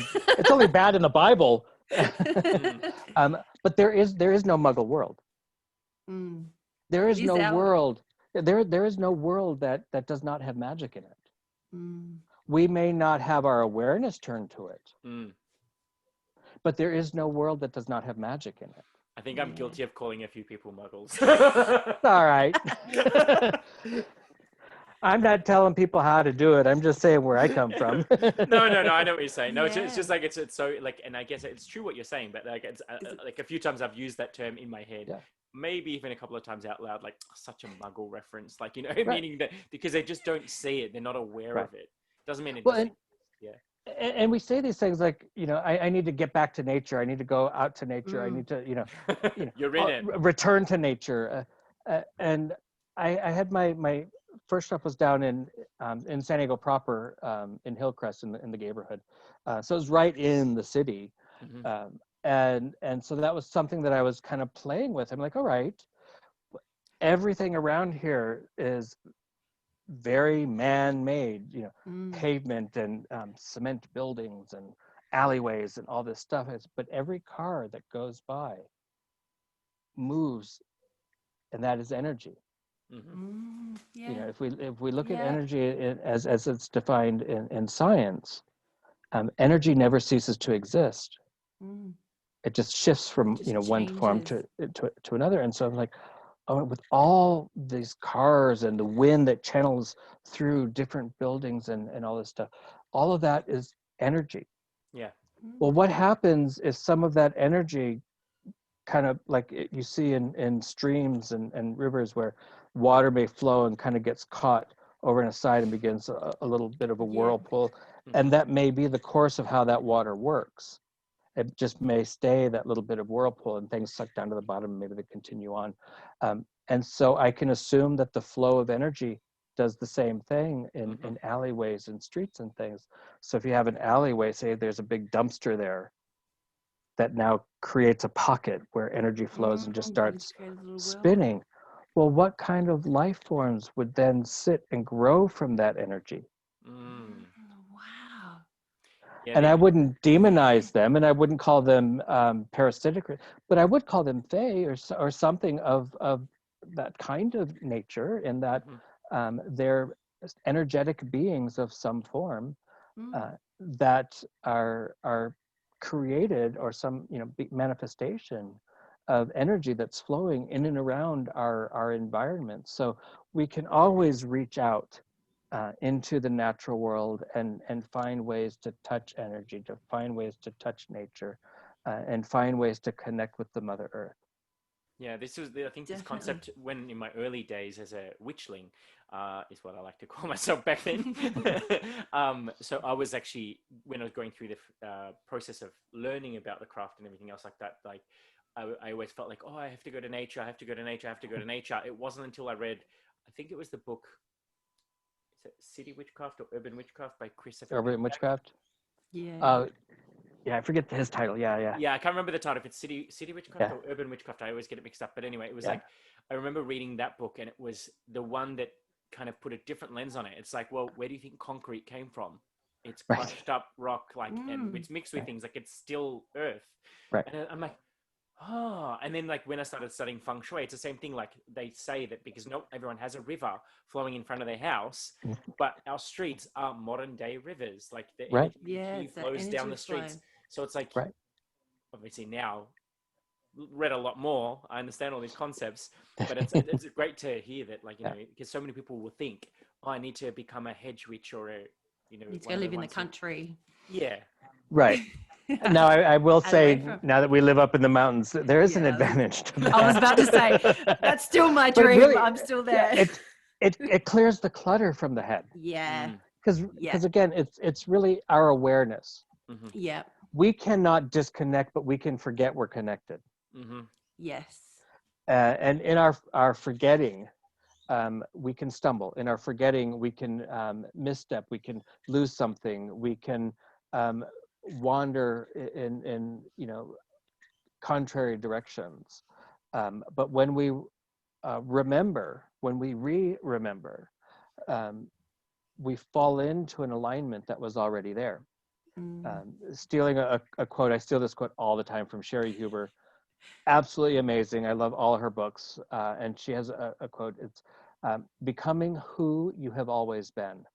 Yes. And she's Zen Buddhist, and so that comes from Zen Yeah. Buddhism. But for me, that's also about the witch. It is. Becoming who you have always been. Yeah. Connecting with magic is about moving away from the complexes of the ego self and getting into alignment with your authentic self. Or as we say in Anderson Feri, the black heart of innocence, getting into alignment with self, pulling our three souls into alignment and standing in that authentic place. And our spirit then comes forward, or what I like to say, our authentic self comes forward, or the black heart of innocence comes forward. And that is where magic really can happen. When it's just exercises of the ego self, we can still make some magic happen, but it's magic that's directed by the ego self. And so we can really make things really come alive when we allow our ego self to step out of the way and allow our authentic self, or who we've always been, arrive. Definitely. You know, because we keep it, we try to lock it away. The ego self is like, oh, no, you're in the back seat. But magic says, no, wait, ego, you're now in the back seat. My authentic self is now driving the vehicle, and I can hear you back there, but I'm not going to let you drive the vehicle. And so we'll move through those spaces, but when we get into magic, we allow that to come forward and stand in that space and be who we have always been, and pull from those sources, because all of a sudden you'll just start feeling energy of the underworld that's just tingling at your feet, at your fingertips, at the top of your head, and the stellar world doing the same, where you're like, oh my God, I've been in this all day and I didn't notice it. But when I turn my mind, my awareness to it, suddenly I can feel it now. It's funny you say all of that, because it's like, I always say to people, and it almost sounds like a bit of a catchphrase, and it sounds a little bit cliche to say, but like, it's like when I say to people, as soon as you become more authentically you, that's when the magic happens. And I know I'm saying it with a double entendre because I'm talking about magic witchcraft, but I'm saying that's when the magic happens, in that kind of fluffy, easily accepted terminology. Coach term. But it's literally like, it's exactly that. The more that you can realize who you truly are in your essence, that's when you start to unlock these other aspects of yourself, and you start to manifest, and you start to, you know, magic happens without you having to try. Exactly. Yeah. Exactly. And that is my practice. My practice is magic happening without me having to try. It's putting myself in the stream and knowing that I've placed myself in the right stream, and that spirit's going to take me and bring me into the places where I need to go. And I tell folks, like, spellcraft is setting what is so. It's just we're not at that timeline yet. And then Zen Buddhism says, don't attach to the outcome. No. And Spirit says, don't attach to the outcome, because where you are right now with the information you're working with, you might think that that's what you want. Hold that focus and move until this timeline matches that timeline in which that is already so. but from here to there, you might get more information that gets fine-tuned. Yeah. It's not And quite. takes a shape that you didn't know from the beginning. Yeah. So we have to hold the focus, but hold it lightly to give spirit the opportunity to shape it and craft it for the way that is right for where we are to be. Yeah, it's so funny that there's so many people that feel like they have to micromanage their spell crafting. Yeah. And then it's like, why are you telling spirit knows best? Why are you trying to tell spirit and define spirit? I want to manifest this exact job in this exact place doing this exact thing. No. It could be something better. That's what I always say. Be careful what you wish for, because it might just come true. And when you get there, it's like, hang on, this isn't what I thought this was going to be. Yeah. This is where it is. The whole act of you put it out to spirit or to universe, to source, whatever you want to call it, and then allow them to shape it, because they're going to know what's best for you more than you will know what's best for you. Right. Yeah, I was doing prosperity workings because I wanted to go to the Folk Magic Festival that Orion was doing in New Orleans one year, and I didn't have any money to do it, but I wanted to go, and so step one was I was like telling people I'll be there. Okay, just I am there. So I set I'm going to be there. I don't know how it's happening, but I'll be there. Yeah. So I started doing all this prosperity working to get the money to go, and I was going to a shaman gathering in New Mexico. It's a radical fairy gathering, and it was on a Bureau of Indian Affairs road, so it's in the middle of nowhere, and it's about just under 8,000 foot elevation, about 10 o'clock at night, so it's completely dark. And I'm driving. I have two friends with us, and we're singing in the car and driving in. And I'm very well aware of this road. I've driven there many times. But I see some mud in the road, and it's pretty much a sandy road. So I see some mud, and I see some tire tracks where it looks a little drier. So I move the car over those, and the road starts to curve. And what I couldn't see is the road had washed out. Now we're in the desert. The road had washed out. There had been rains that there wasn't a whole lot of evidence of when I got on the road. And there was a pond that was good distance from the road that had flooded all the way up to and washed out the road. Wow. And so my brand new car that was on the month of its 1 year anniversary went into this water. Oh no. And I tried, it's manual, so I had to like put it in reverse and try to back out, but that was just enough time for it to just sink and lose traction. No. The driver's side was tipping a little lower, and water started to come in the door. And here I am going to a shaman gathering where I'm going to be doing a workshop as well. I've got a friend of mine who's never been, and I've talked about how great this event is. It'd be awesome. I've got another friend of mine who's gone with me several times, and now I'm starting to freak out about my car. Quite rightly so. Fortunately, I'm like, 911, this is an emergency.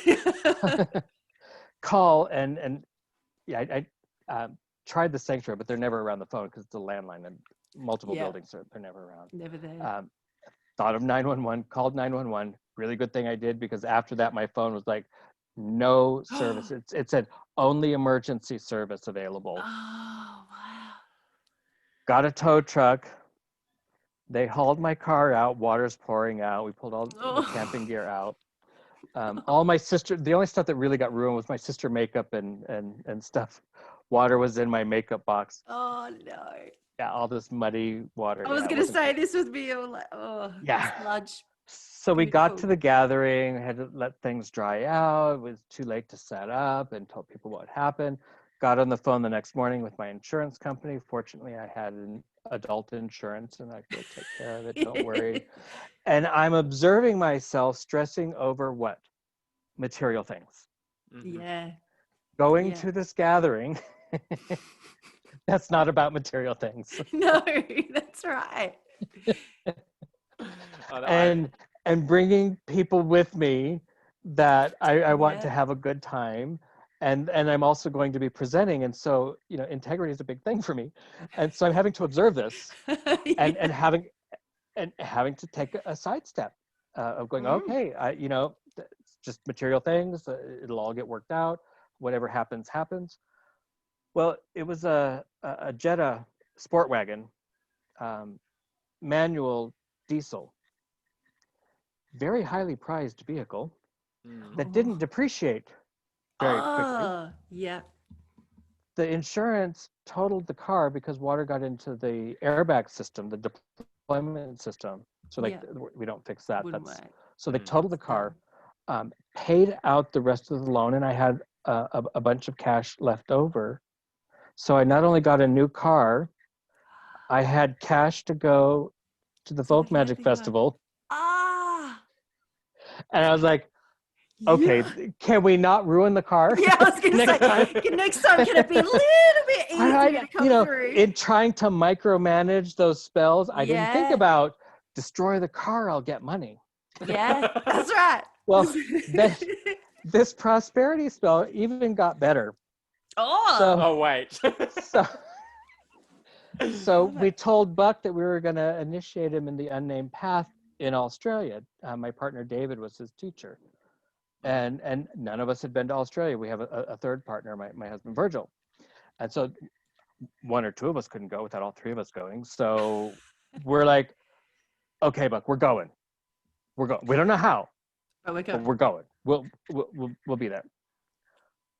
Well, I got a 2013 Janispor, did the diesel, all that.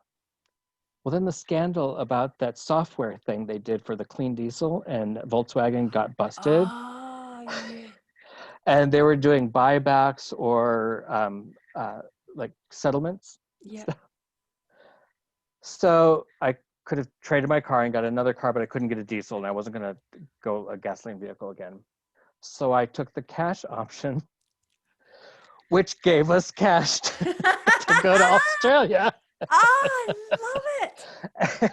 And had to laugh some more at That's the awesome. humor of the gods and perpetuating this ongoing Just keep going. prosperity and the destruction of this vehicle, and then now this scandal of this. Yeah, so that's my lesson. Oh wow! And letting spirit just take let them it. do it. Don't micromanage. You don't know how it's going to come together. We did the go. same thing and got our house. We got our house that way, and I just recently did the same thing and got a store. And so when you ask what is my daily practice, cycling all the way. So we went off in these tangents, but it all comes back around. That's okay. Yeah. I've gotten better at bringing it back around. Come back to it. We like tangents. We go on tangents all the time. So, what does my practice look like? It is staying in that stream. Mm-hmm. Yeah. It's trusting that I work with very powerful beings that not only have my back, but they see what's in front of me better than I do. Yep. And that it's my job, my act of faith is to be the fool in the fool card and take the step off the cliff. Yeah. Their job is to catch my foot. Yep. That's what we've negotiated. Yeah. I was going to jokingly say their job is to be the tower card and bring everything crashing down around you. That's my favorite card, though. Mine too. No, legitimately. I love the time. Yeah. Vicky's group, they actually, because I have this, it's a phrase that I was saying throughout the whole training. I kept saying, tarot is life. And I kept saying, tarot is life. And so they actually got, because they knew that the tower card was my favorite, they put a tower card and the words tarot is life and my name as if I quoted and so nice. Continue. Yes, I love the tarot. It is totally my favorite card. Yeah. But the negotiation I have with the gods and spirits I work with is that my job is to take that step off the cliff. Mm-hmm. They're responsible for catching my foot. Now I can argue with what is supposed to catch my foot, but that's not my job. Mm-hmm. It really is like the Roadrunner coyote. Just go off the cliff, just keep going. Whether something I am aware of catches my foot, as long as I don't fall. Mm-hmm. Yeah. That's the negotiation, is I don't fall. So it could be a duck that flies by, it could be a cloud, it might be something invisible. But as long as I can keep going, and my job and my practice is to take that step. And so standing in that stream, working in that flow of magic, standing in that upwelling of the blue fire of the underworld, the downpouring stellar light of the upper world, and mediating that into the physical world, that's my job. Mm-hmm. Their job is to make it so that I can do that. And so I say to them what I need in order for me to do that. I need a roof over my head. I need a way to make a living. These things are requirements in order for me to do the work that you've asked me to do. Here's how I have to be able to do that. I have a physical body, it needs food, these things. And so when I stay in that and don't try to limit spirit on how it's supposed to all come together, I find out that it can be very, very traumatic, but will work out in a way that I could have never imagined. Yeah, exactly. Yeah. So Tommie, I guess just because I literally could sit here talking. I know, me too. I love it. But I think I mean I'm going to go out on a limb here, Vicky, but I think we're going to have Tommie come back for a few Definitely. Seconds, yeah. I would love to. Oh, that would be wonderful. But within the time between now and then, I'm going to do some reading. So for myself and also for our listeners who are listening, because some of them this may be the first time I've ever heard this being dissected in the way that you have. Who are some of the authors that you would recommend them reading, or what are some of the book titles that have been really, I mean, obviously there's Orion Foxwood's work. Right. But then who are some of the other authors or other books that you recommend them reading if they're wanting to familiarize themselves or really dive deep into the fairy traditions? Sure, they're probably not what folks would think of. So there's a brilliant book called Of Water and the Spirit by Patrice, I always say the name Patrice Melodoma Sommet or Patrice Sommet Melodoma. But the book title is Of Water and the Spirit. It's an autobiography of an African shaman. The reason that I recommend that, because it's working with an animistic reality of his tribal people, even though he gets acculturated out of that and has to come back to it. And so the brilliance of it is he writes the Western thinking while it's trying to engage in something that's non-Western. Yeah. So we get to read our own thoughts and go through the experience with them. So I find that to be absolutely brilliant in what he's written and created there. A Stranger in a Strange Land by Heinlein. Because the main character there, Valentine Michael Smith, and what I referred to earlier, the Black Heart of Innocence that we talk about in Anderson Feri tradition, that character embodies that. It's the only way. There's so much complexity to what is the Black Heart of Innocence, and there's so much complexity to that character that I have my students read that so that I can shorthand and go reference that over there. And also the term grok comes from that book, and that's a term that really should be integrated into all of the speaking world, because it's a word that we don't have, at least in the English language. To know something, to know it in fullness, to take in information, to chew it up, digest it, to then nourish every cell of our body with that information, and then be able to extract from that.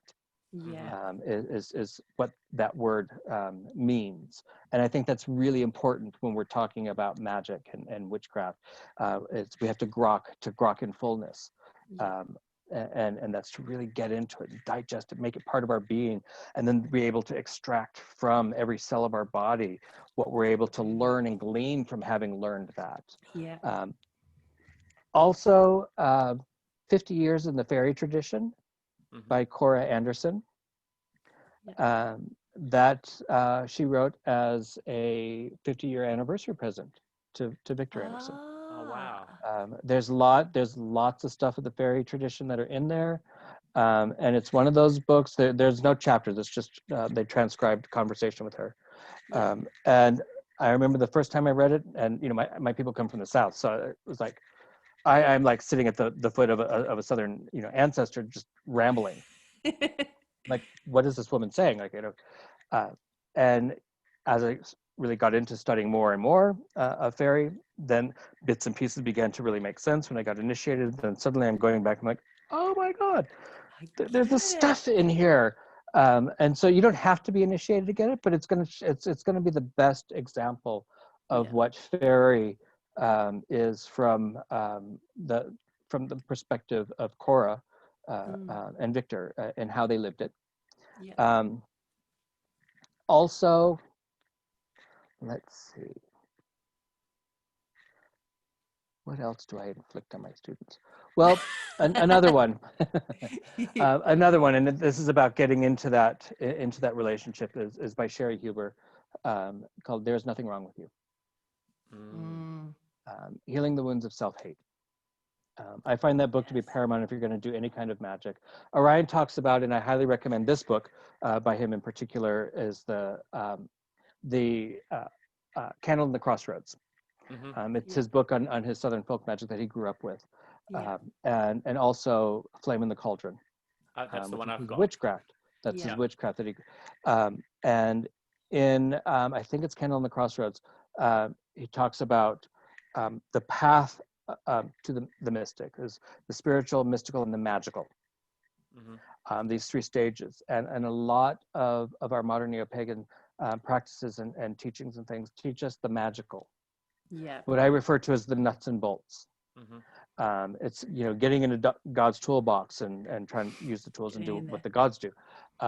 But there's the spiritual and the mystical that you have to get through first. And so some of them will teach them the mystical, but most of them miss the spiritual. And the spiritual is getting into right relationship itself. And I found that book by Sherry Huber, "There's Nothing Wrong with You," was paramount. It was paramount in shifting my whole life. I got it from my sponsor. He gave it to me and said, everyone he gave this book to, it's changed their life. I'm like, yeah, right. So I only read it to prove him wrong. That's right. I just read it to prove him wrong. It's like, this is not changing my life. No. And it totally did. And it's a good tool for seeing how to get into that right relationships with self, moving beyond the conditioned thinking and not creating new conditioned thinking. Because a lot of our stuff will try to move us from conditioned thinking by replacing it with new conditioned thinking, but that's still conditioned thinking, so it's not authentic. He taught me that to be authentic is to act without question. I almost jumped for the moving vehicle when he said that. Seriously. I was like, because everything I did started with the question: am I hungry? Do I have to go to the bathroom? And if we think of that, you start realizing how so much of what we do is preceded with a thought that is a question. And in the Zen Buddhist sense of authentic is to act without question. And that to me is also the witch, to act without question, to be in that harmony. And just do, because you're just coming from that place of knowing. So that book I find paramount for that. And then from there, I don't like to do a tremendous amount of modern neo-pagan books. I learned early on from Dominic, we can start there, but then you want to go to archaeology, anthropology, all these other books that tell you about the cultures, the deities that you're called to or what have you, and learn about the culture in which they were shaped from. So going to those kinds of books. So, and for Faerie, I would say reading folkloric stuff. R.J. Stewart would be the one that I could recommend with confidence. And I haven't read a whole lot of his books. I got one where he's doing, I forget the author, but it's a historic author, and he's doing the commentary on it. But I do know him from workshops, and I got to spend a weekend with him at a retreat, and so I know the integrity of his work, and he taught Orion, so that also tells me a lot about his work and his writings and the integrity of his research into his books on folkloric fairy. So the folkloric fairy, he would be an invaluable resource for that. So there's a lot of things I think that are available, especially around fairy, but it's hard to say what's good and what's not, because there's a lot of variety of opinion of what fairy is. So anything that takes you to an animistic engagement is what's going to take you to fairy.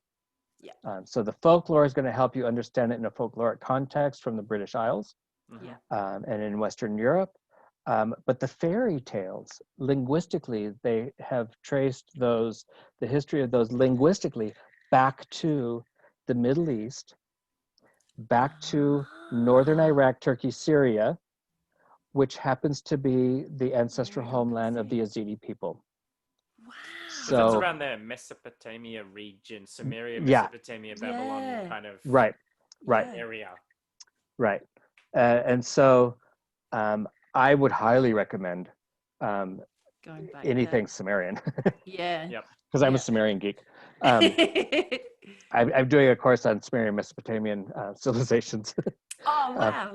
for fun. Just for fun. Why not? I feel like that's probably going to be one of the many times that we bring you back on the show would be just to talk about that. But what I've been learning from the Yazidi and kind of the legacy and impact that they have on modern neo-paganism is Aleister Crowley went and talked to their mystics. A lot of our historical, what we would call the thought founders of modern neo-paganism went and talked to the mystics of the Yazidi. And so a lot, I think, comes from Melek Taus. The Yazidi see him as the Lord of the Earth. Yeah. And so when his foot came and touched on Mount Lalesh, he then spread out his wings around, and his wings became the earth itself. And so we would be as plumes on his feathers. Where his feathers? Yeah. And so the all-seeing eye, that whole omniscience, all of that, the tail of the peacock, and all those things.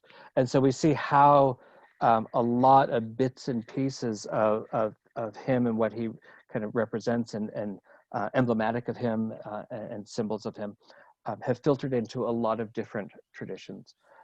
And so he goes down into El Qadir into Islamic teachings, and El Qadir moves off into Mesopotamia or into the Mediterranean, and becoming kind of Bacchus. So you see these mergings of as it morphs through cultures, and they take these bits of wisdom, and then their culture crafts it into something that's unique of that culture. And so being seen as a lord of wisdom, of magic, and I think he's very very obviously wise, but also very tricky. He's a trickster. And the way that he was able to preserve his mysteries throughout the world, because he's even seen as Quetzalcoatl in down South America. And also even with the Hopi Indians. He's also depicted as a rainbow serpent. And I know in Australia the rainbow serpent that's is, that's the Aboriginal. And so whether it rises up from a primordial well of wisdom, or from a I'm not arguing that. Like I think that mythos is mythos, and mythos has deep spiritual wisdom, and history is history. Before books, the mystics told stories around fires. Before there was writing, there was storytelling. The first things that got written were those stories that were being told and passed down.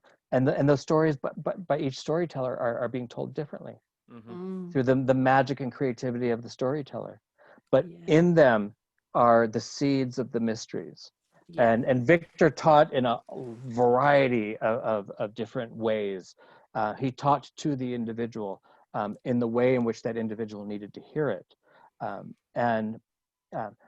My partner, Virgil, who's agnostic, I do possession by deity, he's agnostic. It works well. We just had our 20th anniversary.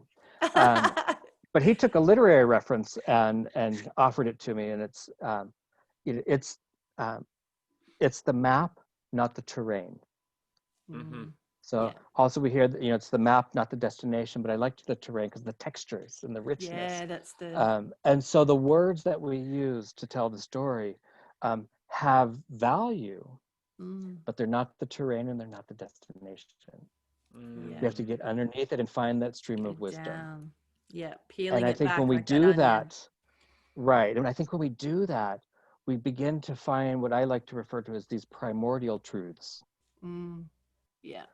That well up from the earth, or are stemmed down from the stellar world, or wherever they come from, that seem to enter the psyche of humanity and may take on various forms that I think are the culture, the dressing, the richness of the people telling the story.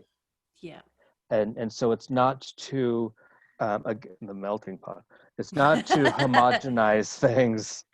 It's to understand that these are all access points. Yeah. And the access points tap into the stream of wisdom, but they're all access points, and each access point has its own innate value. They're going to show different parts, or different, you're going to enter the stream in a different place, and all of that has an immense value.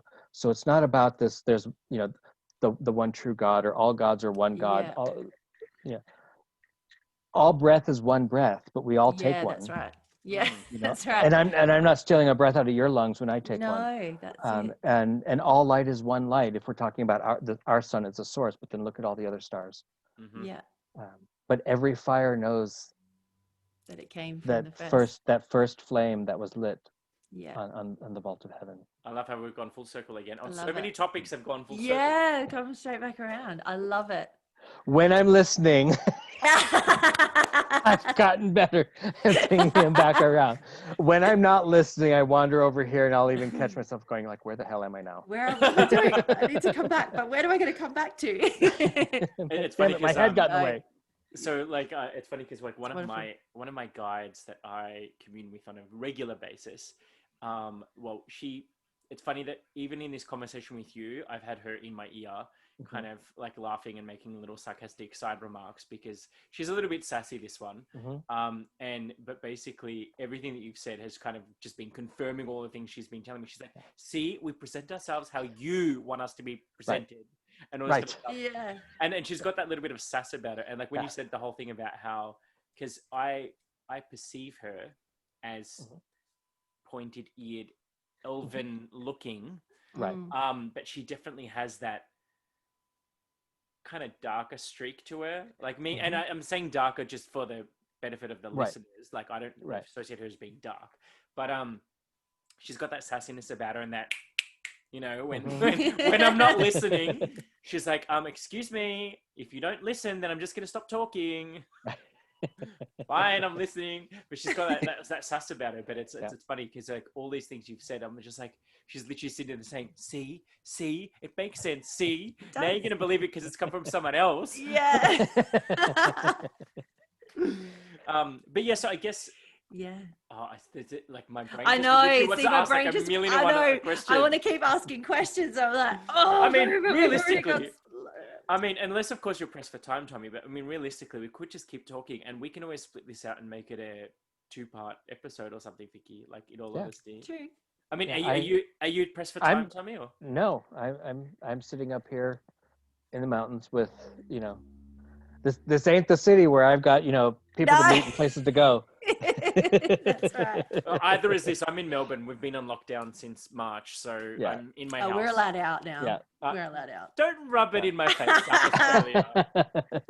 But yeah, so I guess like I wanted to know, because obviously you've blown my whole concept of the Fae just out of the, like, I mean, I've heard a lot of the things you've said being said, but my brain still associated the Fae with the pointed eared, winged or not winged, woodland or not woodland folk. Right.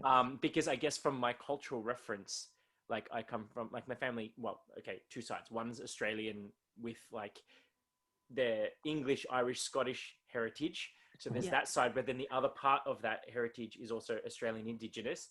But then on my mother's side, it's like Southeastern European, that Balkan Peninsula, where they're very much into all of the, like the fairies look like elves and whatever else, because it's in our folkloric tradition. We talk about them that way. So I guess that's my reference or viewpoint. And they've just gone.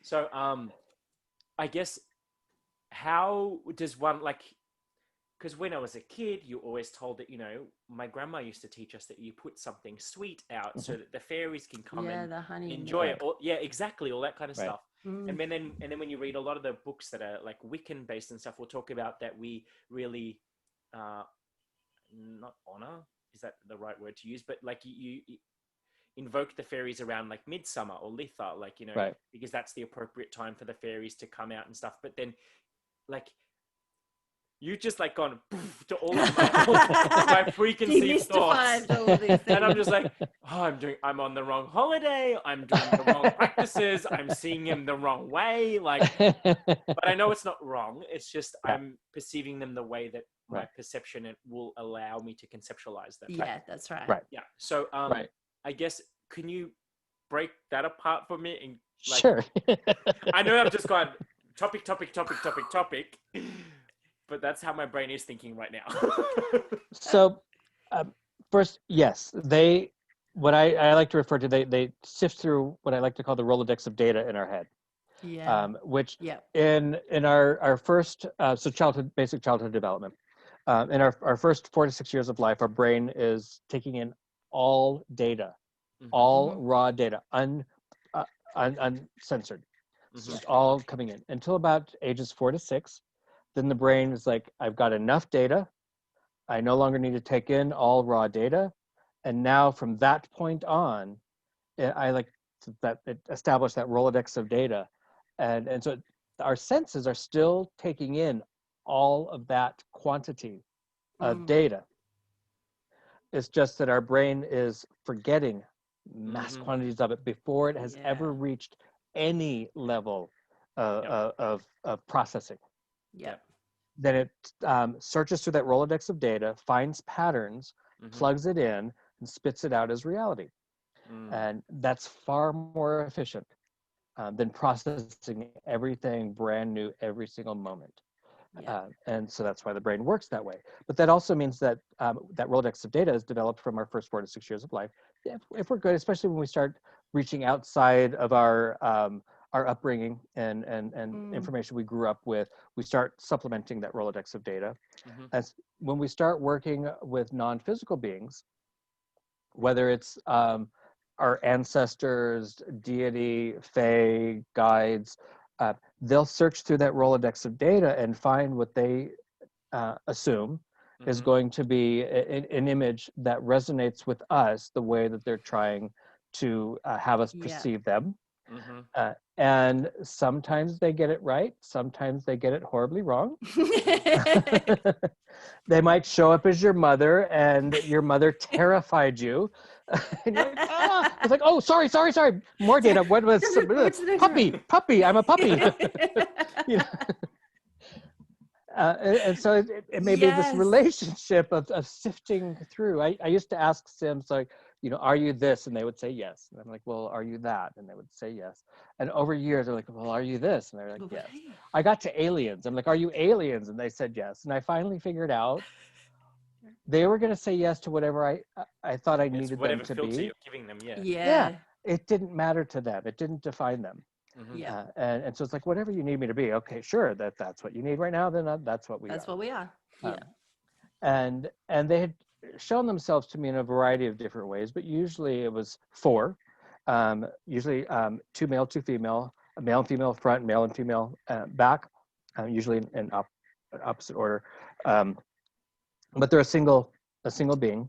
And from sort of their waist-ish kind of down, it would just sort of morph into sort of misty light. Although they seemed to quite defined from the torso up. And then when I was able to look past that image, what I saw was a whole hosting of many hundreds, maybe thousands, a whole hosting of beings that they were the face of. And so I tend to refer to them in plural pronouns. And Sims was a name that I was having a reading one day, and a woman in the middle of something. I forget what she's saying, but she stopped and she's scribbling something. She's like, do you believe in spirits? I'm like, oh my God, what are they doing? Like, are they acting up? What have they done now? they're like doing something, they're acting up, and she writes it, and she's like, Sims. They said you can call them Sims. Prior to that, I called them my entourage. I didn't know what else to call them. So that's where the name came from. Years later, they told me two M's. Like, oh, okay. Why not? Yeah. And so being able to look past that and see beyond that helped me to they're not attached to that. And so a lot of my teaching, my personal understanding of not only working with the dead, which I do a lot of, and working with deities and comes through my relationship with Sim. So when I work with the dead, I move my awareness into partnership with theirs on the other side. And then they mediate for me as a protection measure that we established years ago, so that especially in working with ancestral spirits, whether mine or others, so those couldn't get to me because that it did, and it was traumatic and taxing, and so like they no longer have access, which meant when I started to do deity possession work. And they're telling Inanna, no. No, just no. And that's my mother goddess. And they're like, no, she can't come in. And I'm like, no. We want this one. Like, this one's okay. We're letting this happen. They got in an argument with Kali once. That's not one. While I was doing a reading with a devotee of Kali, and I'm like, oh no, I can't take that. No. Because they were going toe to toe, and I was about to say that can't be good.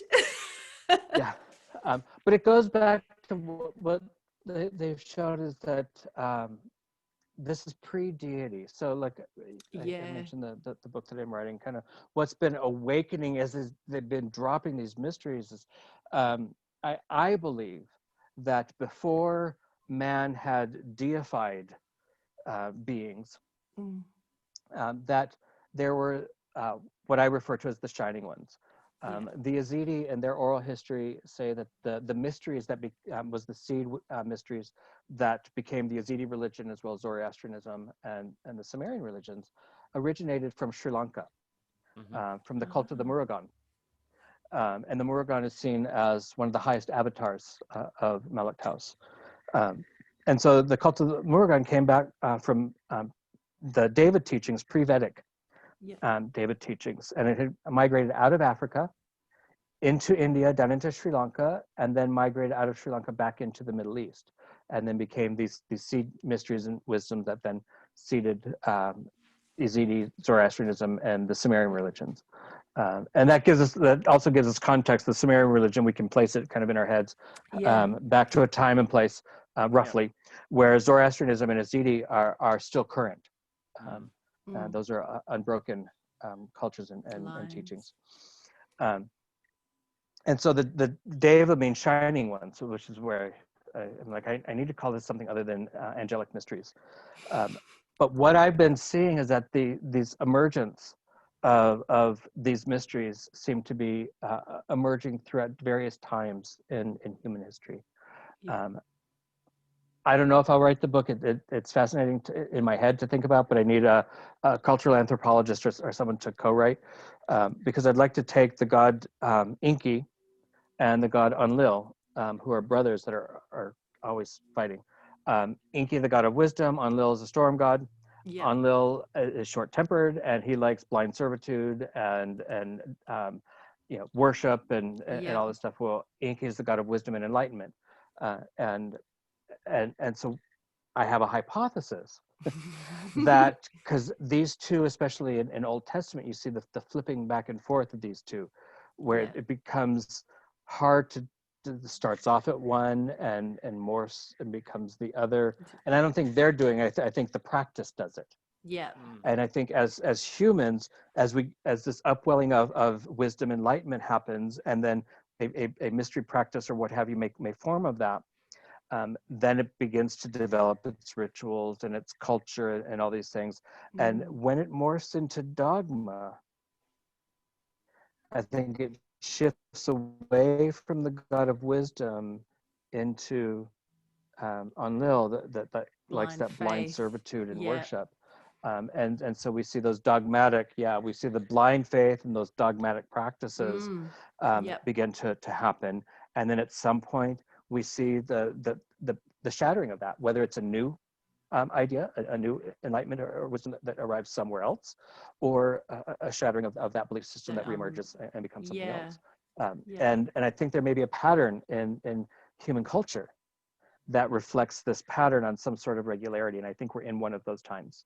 And I've been saying that now for a while, and and I think where we're at this year is a really good example of a shattering. That's right. And I think it is that reemergence when we've taken what was animism, when we've taken what was the mysteries of the shining ones, Jinn, Deva, fairies, whatever we want to call it, and then we've taken maybe one of those beings and we deify them. They'll take it. Yeah, why not? They're energy beings. They'll take it. And when we do that, and then we morph it into this dogmatic practice, we move it off its axis. Yeah, out of we that move it harmony away again that you were talking about. I often will do this metaphor of a well. You dig a hole and you tap this stream of wisdom, and then you build a structure. That structure is going to be constructed by whatever is the cultural building method and style of the people that you're from, to build this well, to lower a bucket and tap the water, and that stream kind of continues and it goes, and somebody else digs a hole and taps that stream of wisdom, and they're going to build a well based on their construction methods and in the style of their culture, and it may continue down, and somebody else digs this hole and taps this, and they may dig this huge hole that wanders round and round down, and they tap the water, and the other two people are like, that's not a well. No, this is a well. But you have to have, you have to lower the bucket. Like you can't have to have this. You can't. And then what grows out of that is we then begin to bring our offerings to the well. We'll create our rituals around the well. And I was saying this once, and Sims had kind of taken over in ritual, and so I'm like, I had this written down. I had my bullet points on this metaphor, and then out of my mouth falls, and we bring our bottled water to the well. And I stopped. What? And I started to laugh, and everyone busted up. And I mean, they hit it with the punchline. Yeah. We take it to the point where we have ritualized it and we've turned it into this whole thing. And then we even bring in our bottled water. We're no longer dropping the bucket, tapping the source and drinking from it, that we're piping in our own water from somewhere else. And I think that is the sort of what's happened in human culture. And we've got to tap that source. And so sometimes when we haven't done so, there's an upwelling. And I think it's an upwelling that harkens back to an animistic origin, an animistic start. Pushing the reset button, and changing some of the faces of the gods we work with, or revealing their faces. That's it. Unveiling.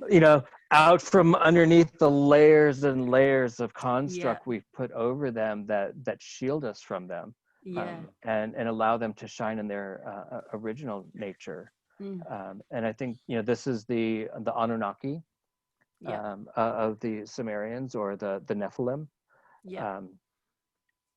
Whether they're aliens or what. I was gonna say there's always that as well. So many different theories. I mean, one person's alien is another person's angel, as far as I can kind of see it. And when something is bridging the dimensions, and coming through, I mean, like, okay, if my mind has the context of aliens, I'm going to call it an alien. And so I think they come through at these very important times where we need to get back into alignment. And so are the fairies pointy-eared elves and light elves and dark elves and these things? Sure. They likely were to the culture that saw them that way. But if you go back to the Old Testament, when angels reveal themselves to humans, what's usually the first thing that they say? It's a lie. Don't be afraid. Oh, yeah.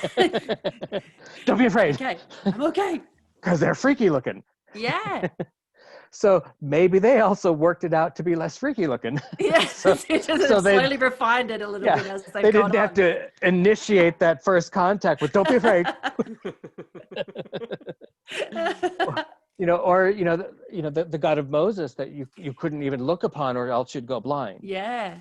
It's hard to engage that if it will cause you blindness. So yeah, maybe they worked it out where they're like, okay, humanity is starting to tell these stories of us, and now we can start to reveal ourselves in these stories.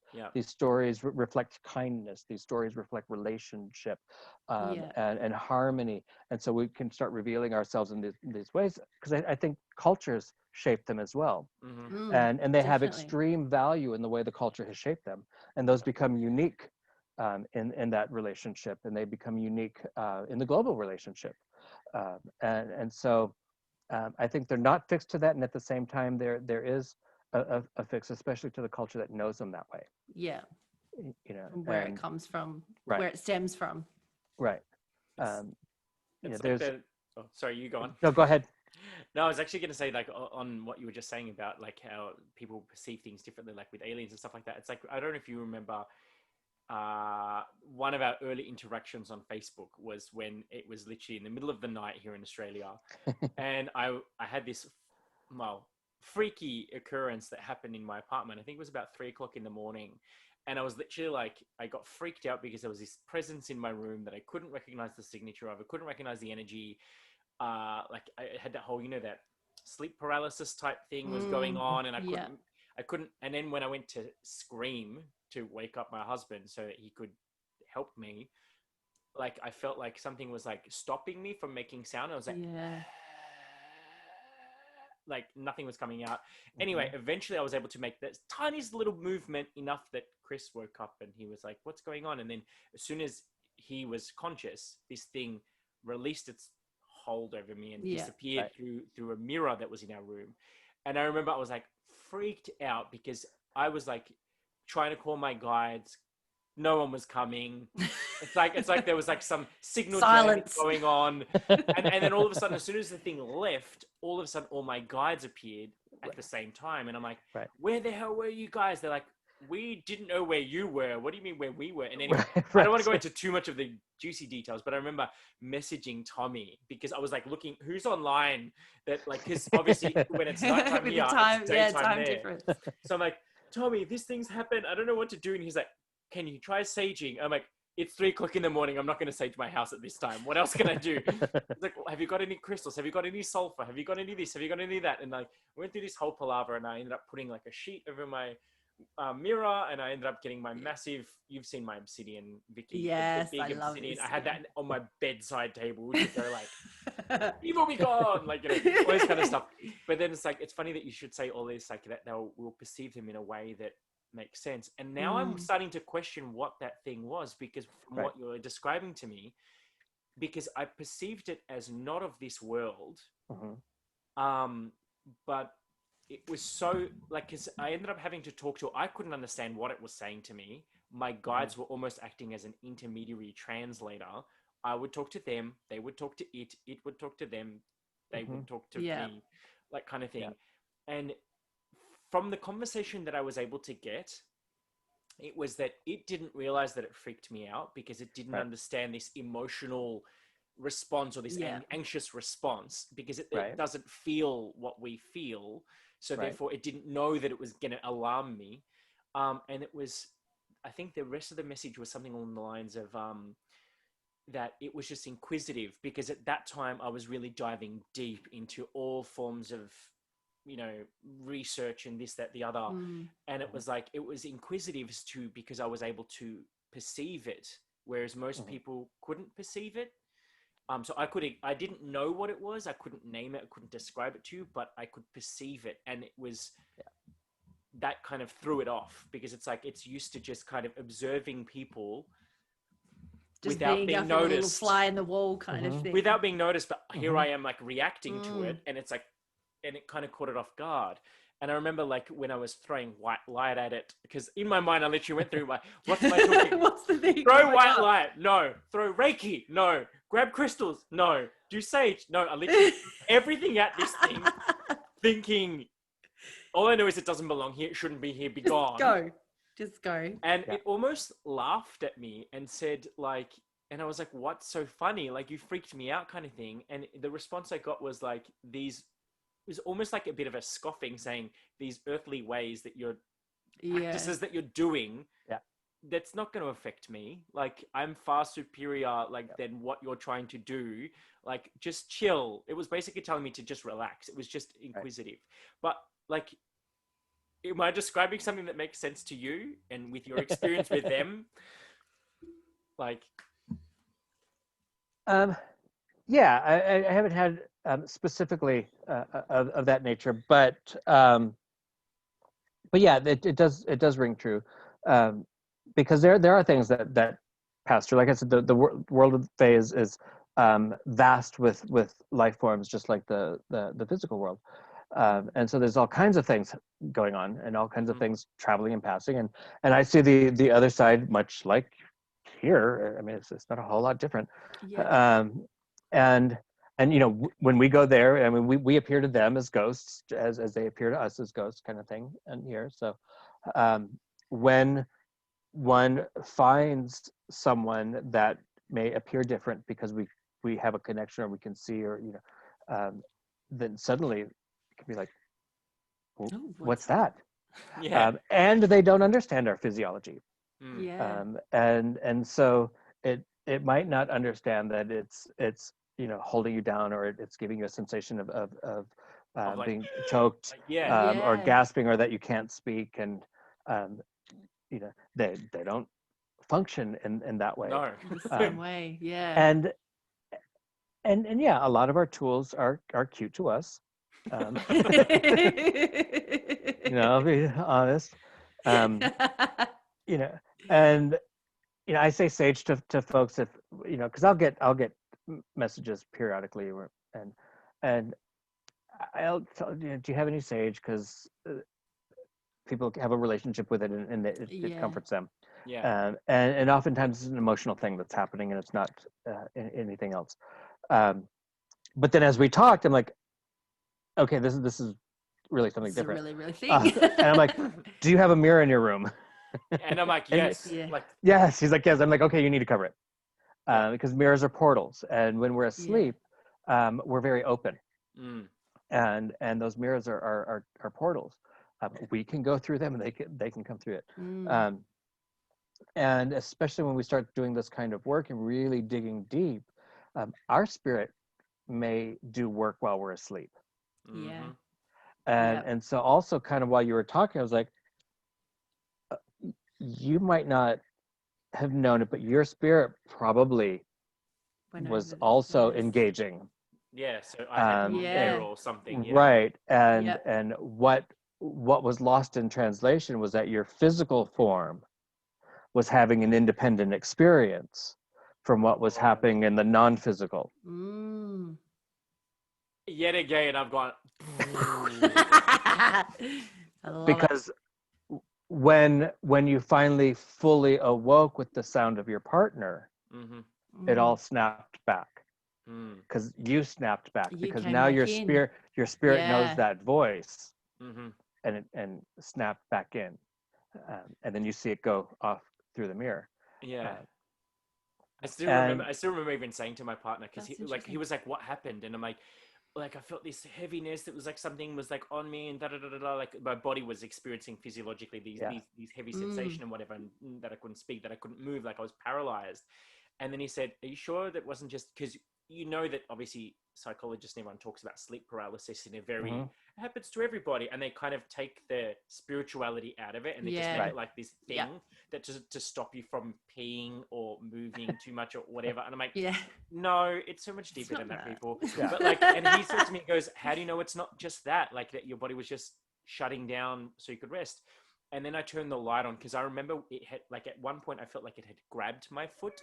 And I said, then explain that. And when I pointed down, there was, you could almost see like, when you touch yourself and then you remove your foot. You leave the little handprint. The little, like, there was almost that imprint on my foot. And I'm like, explain that then. That's physical connection. That's something. And it like at the time it freaked me out, but that actually makes a lot more sense now that you say like, oh yeah, Mm-hmm. never thought of it that I probably Yeah, went that you there. could have gone first. I Yeah. may have gone Or there and they first- hey, what are you doing here? And then they've followed me back, or who knows? Yeah. Right. And the heaviness may have been consciousness of the physical form, Mm-hmm. but your Yeah. spirit hadn't come back yet. And so in that moment, you're feeling the actual gravity of having a physical body, and not Yeah, having after not not having the having energy it. of the spirit to animate it. Yeah. And so Again, I'm you like, still have a consciousness. Yeah. Mm. We still have a consciousness connected to the physical form. yeah, And because as you're talking, I'm kind of tapping. yeah. What does this feel like? And I'm listening over here, kind of. And I was like, oh, that's the sensation that we would feel if we could move our spirit out of our body, and then feel just from the consciousness of the physical The body. form. Yeah. Yeah, we would feel the heaviness Uh-huh. that we don't feel what our body weighs like. No, that's it. We don't It feel the just, pressure of the air that's pressing down on us, that and gravity all and all of these those things from our things. physical environment. And you had a moment like I'm Where you were in postulating, between. where you're in Makes between, sense. and you had Yeah, you it had a does. conscious awareness in that moment, Yeah. and it was that voice that you have a deep connection with that pulled you back straight into that in. interconnected, and your spirit came right back in, and then you're able. Did you gasp when you Yeah, when I you was like, saw that? because all of a sudden I could breathe again. Yeah. Yeah. That is said in some uh, folk tradition things, that gasp is spirit re-entering. Coming back in. Wow. Sort of reanimating. I know I've just gone on this Wow. massive tangent, but Oh, I love it. but it was just because we started talking about, and you said how some people perceive Yeah. it as aliens and stuff, and like at the time I remember, because I've reread our messages recently because we've obviously been connecting about this show, and when I was reading it, it's almost like I relived the moment, and I could feel the confusion and the fear in my voice, but then you were very I could when I read what you wrote back, it was very systematic, like, have you tried this? Okay, what about this? And then because I was presenting, I think because we even talked about sulfur at one stage, because I think I had perceived that it was a negative or dark or some form of energy that was not welcomed, and then we talked about sulfur. But yeah, it's just so fascinating to just, because I never actually told you the end of that story until now. So it just gave me the tingles when you were talking about all this stuff. I'm like, oh, I have to deconstruct this with him, because I need to know what it all is. Yeah. And our tools, and revisiting that part, our tools, they can be very cute to us, but again, going back to animism, when we understand that our crystal is not just a stone and that has been imbued with these properties that we say from its metaphysical realm, these are the properties of quartz. When we engage the spirit of that stone, and we work with it, and we build this relationship with it, and then when we pull it forward, now what we're doing is we're using the physical form that is our access point to that particular spirit that we've built a relationship with, that we can call up as an ally. Yeah. And so then it's not, I'm holding my cross at you. And we see that in the mythos. Yeah, that's right. The vampires, we see that in the mythos of vampires. If someone's holding a cross, it's not the cross itself. It is the knowing of what that cross means. We could relate to that to the spirit of it. I don't want to go down that blind faith road, but relating to the spirit, that tool, the spirit that resides within. When I relate to that tool and the spirit that resides within that tool and build a relationship with it, then I can call upon that ally, like a trusted, valued friend that will always be there for me. When we don't build a relationship with them, and then we're like, you're supposed to protect me. Here's the cross. Let's wave this in front. And that ally's like, huh? Shook it away because what's going on? Because Orion has a practice from that he learned growing up for awakening the spirit in things, and knocking 3 times. And what he was taught was 2 quick and 1 slow. So you knock 2 quick and 1 slow, 3 times, and say something, awaken unto life, remember your power. I breathe breath to breath, that's your spirit touching the spirit of it. Come unto life, and remember your power. You may relate aspects of its power, whatever, and you're not waking it up. You're not, that it's not the sort of the modern neo-pagan idea of charging something. Yeah. That's imbuing it with our intent. We're not doing that, and nor are we waking it up like, big important human, knock, knock, knock, wake up. Knock, hello. It's a recognition that a human spirit has probably not touched the spirit of that object, if ever. And so it goes into a deep sleep, receding deep within. Yeah. And so the knocking, and you whisper and you talk to it in a very soft and connecting voice. And what you're doing is you're actually extending your spirit into the spirit to touch it. Yeah. And you're calling it forward through honor and recognition. Yeah. And when we do that with our allies, our tools, our stones, and all of these things, when we do that, we can begin to form relationships. And this is very, very Faery in many ways, because now we're really digging into it, and we're pulling that. And then we have these spirits that are then dancing around our environment, so that our stones are not just inanimate objects that are radiating energy into our space, but are actually spirits that are alive and breathing into our space, and moving and dancing around that space. And then when we set our wards with those spirits, then it's not just the stone, because we could do this with a glass bead, and dip into that glass bead, because that glass was silica sand, and dip into that and call it forward, and say what I'm calling you forward, and the fire that makes up the molten glass, and the fire and your ferocity, and your fierceness and your heat, to protect this space and ward this space. And we're calling into its nature. Yeah. We can't get something to do what it's not designed to do. And so when we try to, people are like, well, I'm gonna charge this with my intent. Well, if that didn't have a relationship with that intent to begin with, well, it's not going to do anything. Our human, I try to cue in on a very human-centric relationship to magic, and try to move myself away from that. And that's very human-centric. I'm me, the big bad human, I'm gonna imbue this with my intent, and and we say it all the time. It's all about intent. And that has value and it has truth, but that's not all. Yeah. Yeah. That's not all, because I can't intend something to do something that it's not. No, that it wasn't originally going to do. Right. My intent's going to set the focus. That's the important part. My intent's going to set the focus. But then I'm going to call into these things. To what I do, like I'll pull things together. If I'm making something, I'm pulling things together, and I'm calling in and connecting with their spirit, and calling up all their different properties, and bring it together into something that is designed for a purpose.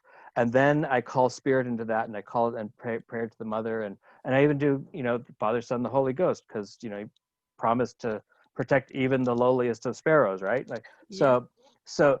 I'm like, I'm going to hold your feet to the fire, and I'm going to call you down. I'm going to hold you to your word. And I put my Bible. I was raised Baptist, so the Bible's the word of God, and God's word is God's power. So I'm like, ooh, this is God's power right in my hand. So I'm like, blam, here's God's power. And I call this into those objects, so that everything, that all the allies I've pulled together, so now they're all singing the same song. Because they all come into it with their own song, but now I need to bring them together in harmony, so that they're all singing the same song. And so that's how I have moved that practice of imbuing, charging something into a more animistic approach, and really sinking deep into it. And you'll find that the objects they literally do just sing. And they just vibrate and resonate with energy, because they want to help, really. They really do. But only if we humble ourselves. To ask. It's funny, because after we that, have to humble ourselves and ask. And ask for that help. after that experience when I thought that my crystal did wrong by me that day. It's funny because now you're saying this, I'm like, I'm sitting here reflecting while you're talking, and I'm like, because after that, like, I then thought, oh my God, it doesn't work. And you're not working for me. What's going on? And from that day forward, I actually just, I guess, subconsciously or intuitively, I started to meditate with my crystal. I started to, like, I slept with it on my bedside table. Like, I would literally just sometimes sit there watching television, holding it, like nursing it like a child, just to connect with it. And like now, it's like no one touches her. Right. She's mine. No one touches her. Nah, it's actually not true. Sometimes I let people touch her, but no, now it's one of those things that I respect her. So I trust her. Like, I've never given her an intention since that day, because before that, it's like I remember doing a ritual to say your intention is to ward the house and keep all negativity away and blah blah blah.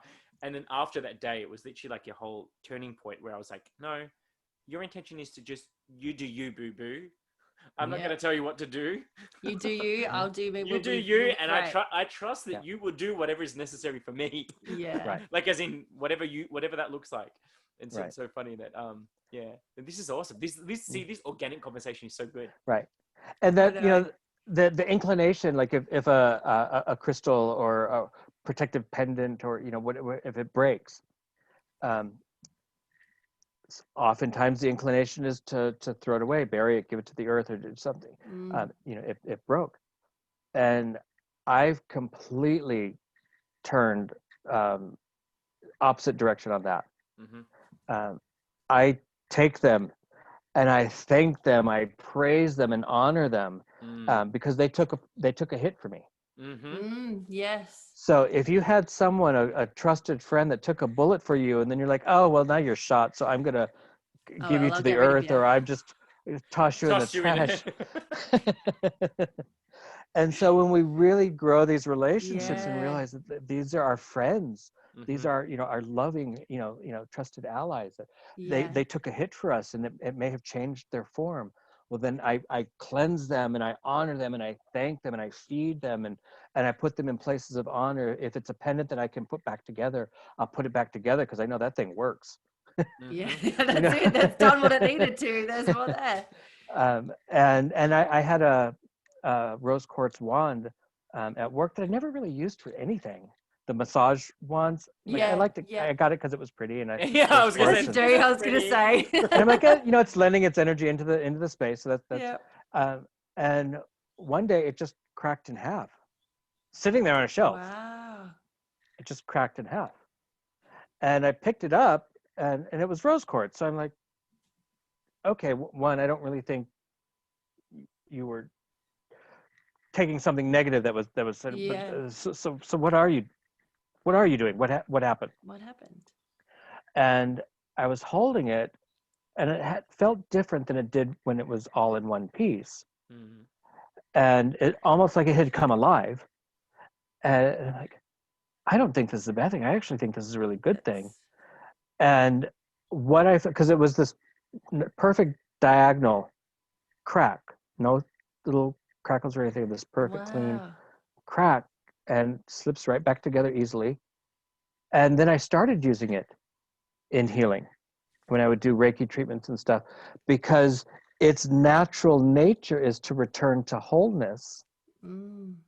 So I would take like a fluorite one and go across you know, the heart chakra, and do the rose quartz going up this way, and the other half here, connected into a crossroads over the heart chakra, because the rose quartz natural inclination is to rejoin back to itself. So it's not broken energy, it's pulling to itself. And it's created and it's pulling this to whole itself. new And so I started using the space between the two pieces and that natural pull that it would create. And before that, it just sat on my shelf, and I never really thought about it. It was up there and it was doing nothing.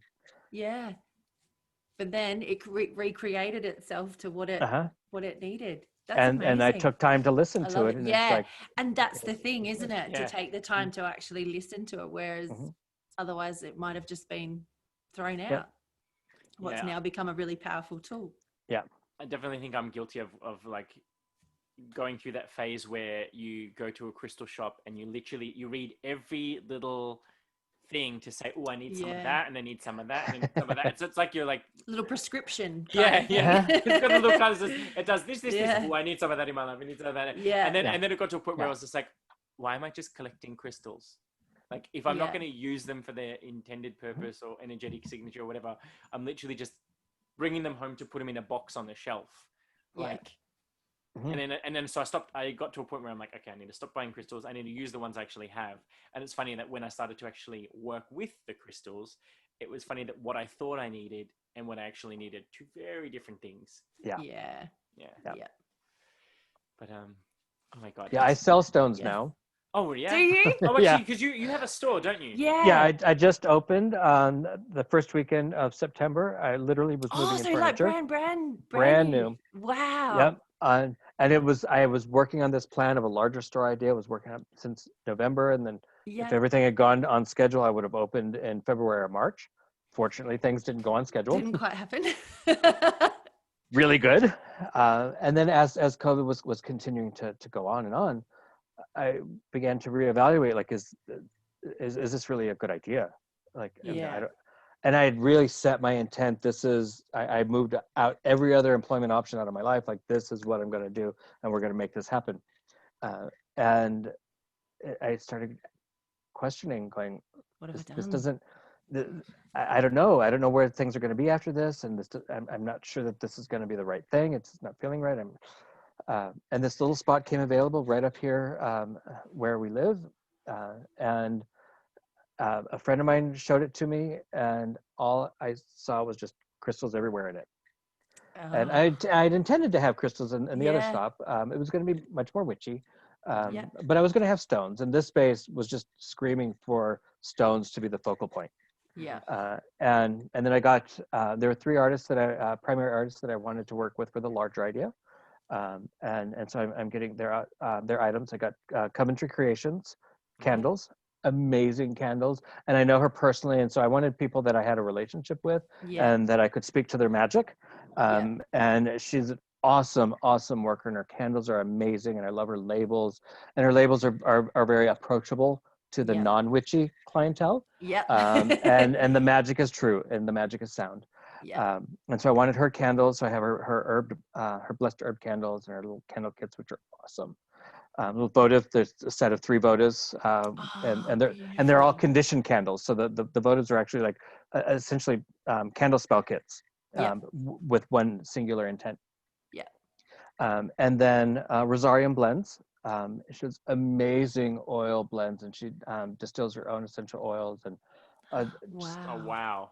That's the alchemy. Yeah, I was going to say that's next level. Oh yeah, and she studies alchemy, and she studies the history of the sense that she's creating, and then crafts and creates her own. So they're just incredible. And so I wanted to feature her oils, and then there's these broom makers that do handmade brooms out of Oregon. Wow. And I don't know them directly, but I've seen their brooms. A friend of mine is a big worker of brooms, and he has their brooms, and that's how I got connected with them, was through my friend. And he vouched for them, and like I said, I got to see the quality, and then they were so nice when I was getting started, and being very open and working with me as I was trying to do paperwork for the loan stuff, and so I really wanted to feature these 3. So rocks and candles, oils, and brooms are the focus. And rocks have been a love since I was a kid. And so when you talk about, I've done that. I'm just looking on my desk around me at the moment, and I'm like, oh, that's so pretty. Especially when I was like really getting into the properties of stones and all of that. But I was one of those kids that if I left the house, I came home with rocks in my pocket. I've always been drawn to rock. My mom had a rock garden, and I was fascinated with the rocks in her rock garden. I still do it now. I still do. And so I re-embraced my childhood love of rocks, and knowing that they just speak to me. And when eons, like this is back in 91, reading my first like Scott Cunningham book, and really getting into moving away from Baptist into witchcraft and stuff, and feeling energy. I saw this little girl at this store that I used to hang out in, and she goes up to this table of all these crystals, and she's like, "Oh, I feel the energy." She's like, I don't know, maybe 6 to 8, and I'm like, Okay. and I'm thinking, well, who the hell are you? 'Cause Yeah. I don't feel anything, but I didn't know what I was supposed to feel was the thing. Like I didn't, and I didn't know that it wasn't a supposed to. Yes. Yeah. So That's stuck in that, I don't know what I'm supposed to feel, and also it's very, very personal. Yes. So the neighbor across the street from my house had small tumbled like gravel river rock in their driveway. So I went across the street to my neighbors, and I'm sitting on their driveway, and I'm picking up a rock, and I'm putting it in my hand, and I'm holding it. I'm like, do I feel anything? Do I feel? Put that one down. Do I feel something? Who's the next one? Okay, what does that feel like? Okay, is that different than this one? Put that one back in my hand. And I was just, rather than what am I supposed to feel, it was what am I feeling? What am I? Yeah. And I tested repeatedly different ones and was seeing, do I feel anything different? Do they all feel the same way? If they're all feeling the same way, am I making that up, or am I feeling it? Am I having a real visceral sensation that I'm picking up on? And was feeling a vibration. I was feeling a pulse, a resonance that was at different speeds. I was feeling a density, a weight in different rocks, which I never cued in, that different rocks have different gravity. And so these little stones, even though they're all the same size, and visually you think they all weigh about the same, they all look roughly like similar material, and yet they had different weights, different gravities to them, and even some of what looked exactly like the same stone didn't necessarily have the same weight or gravity, and so I began to grow my relationship that way, and so people now ask me, so what's the purpose of this stone? And I can't remember all of it. I love to collect resource books. That way I don't have to remember all of it. I've got a book right here. That's it. That's exactly it. But I also developed my own relationships with them. And so what I'll tell them is like, well, we could check what the book says, but feel it for yourself. And then this is my experience with them, and how I've had that, felt their presence, or what they feel like for me, and that kind of thing. Yeah. But that's like when again, in my early witchling days, everyone would always talk about, oh, be careful with obsidian, be careful with obsidian, be careful with obsidian. And like, it was drilled into me. I don't know why. I still can't even remember why, but everyone would say, be careful with obsidian. But like, that was the one that I was drawn to the most. And like, if you go into my front room where I meditate and do all my spell work and stuff, it's literally wall to wall obsidian, like all the different types. I've got Ramo, mahogany, I've got, all the different types there. And of course, my piece de resistance is my big, beautiful black raw one that I love. But like, for me, obsidian is just calls to me, and I love everything about it. So it's like when all people are like, oh my God, that's a lot of black obsidian. That's something. I think I'm even wearing some. Oh, look, I'm even wearing some. There you go. See? Well, black absorbs negative energy. Black used to be known as the candle of healing. Because it pulls. Black pulls. And so you would rub it down the body to pull off any negativity that's gotten on the body and burn it. White was not considered the candle of healing. White is everything. It's a reflection of all the colors. The colors.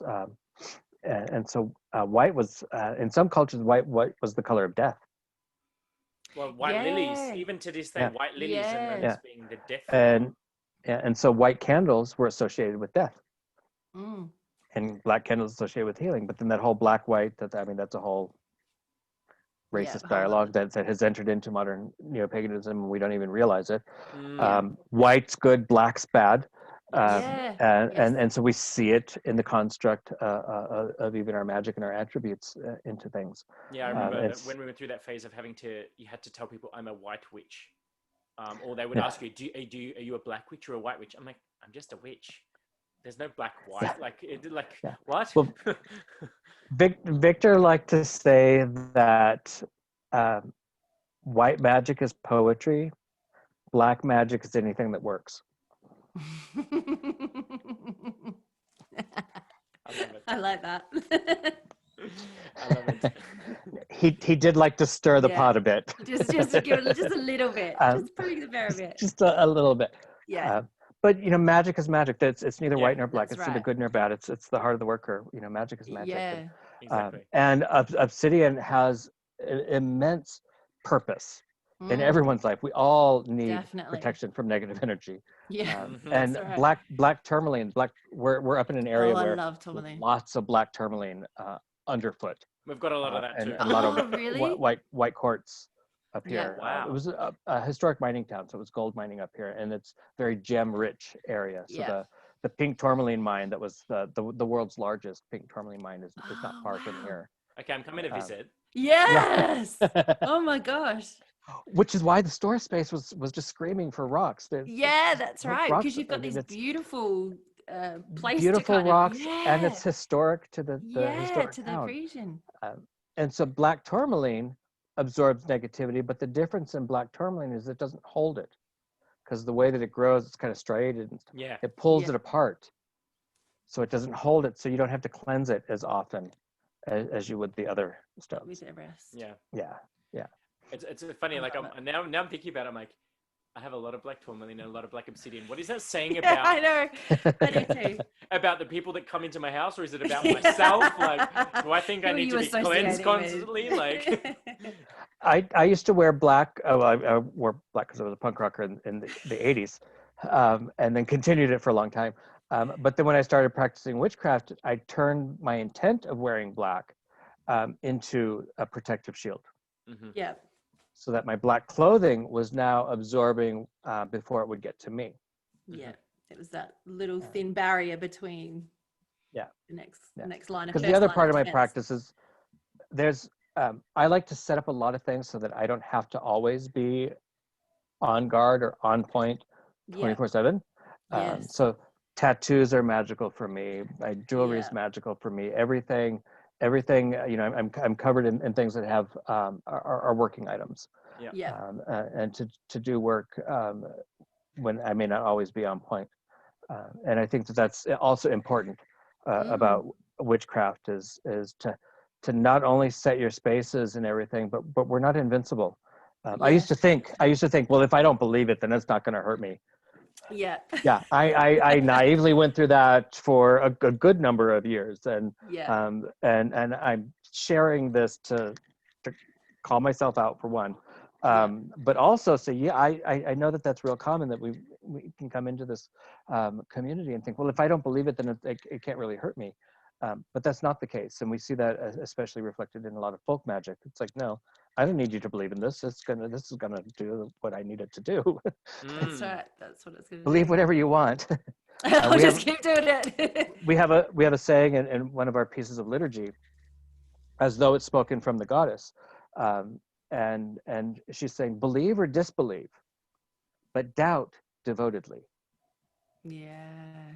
And so she's like, believe or disbelieve. Like, I really don't care if you believe it or if you don't believe it. Like, I'm the goddess, right? That's it. Believe in me, don't believe in me. I will continue to exist. Yeah, that's right. But doubt devotedly. And so that was one of those that was really important for me. It had me starting to change kind of, okay, well, what is this naive perspective that I have that, oh, well, if I don't believe it, it can't hurt me. And I'm so well protected. Like, the goddess has me protected. I'm cool. I'm cool. I'm sorted. Because oh, sorry, keep going. And it's that doubt devotedly. Don't just assume, question.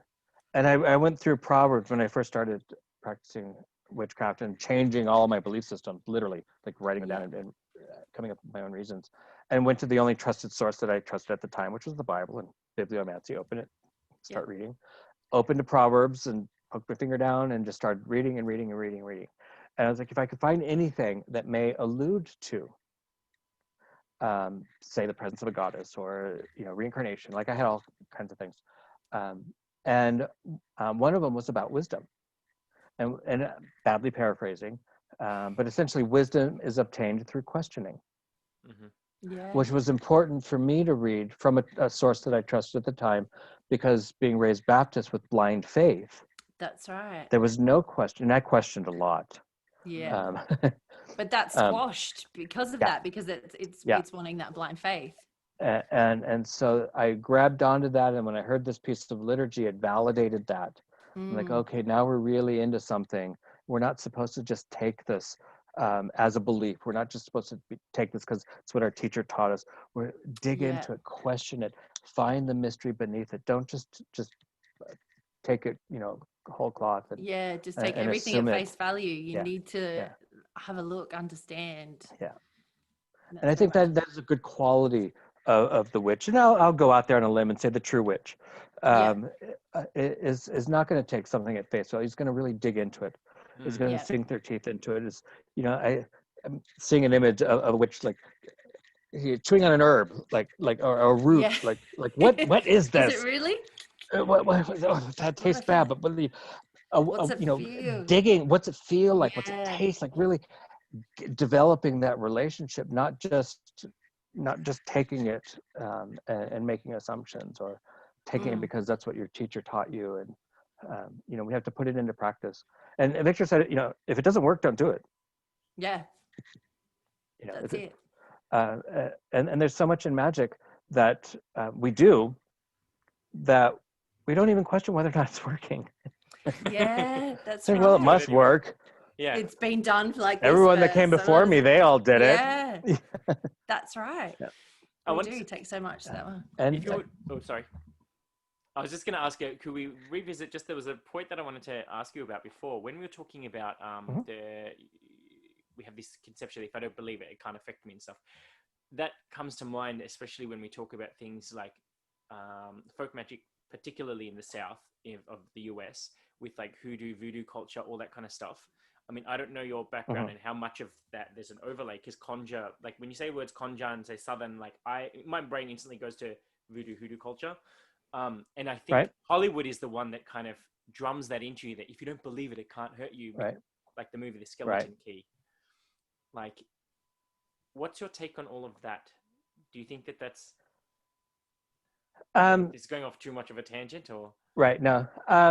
My family come from Tennessee. My dad's family from Tennessee, on the banks of the Mississippi River, in the kind of the northwest corner of Tennessee. And they're kind of in the middle of nowhere, Mississippi Delta area. And my great grandfather, whom I'm named after, was a moonshiner, had its own still, was distilling moonshine.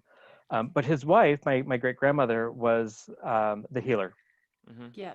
And she died in the great the 1918 flu epidemic, when she was trying to heal folks, and also one of their daughters, and they both died. She ended up catching the flu and passed. And so he didn't want this to get lost, so he taught it to his two oldest daughters that were born with the gift. My family didn't practice. My dad had little things that he did that now in hindsight I'm like, aha. Now I know what you're doing. Yeah. And he was good at card tricks, but now some of them I realize, like, oh wait, these aren't just simple parlor tricks. There's some other stuff going on. Hoodoo is something a little bit more localized toward Louisiana, that area into some of Mississippi and kind of the Gulf area, and it can travel up around. The term can kind of come up into Georgia, even to some of the term used there. As you go into different areas of the South, it's known by different names. Conjure is what Orion calls it, although that's not what he grew up with.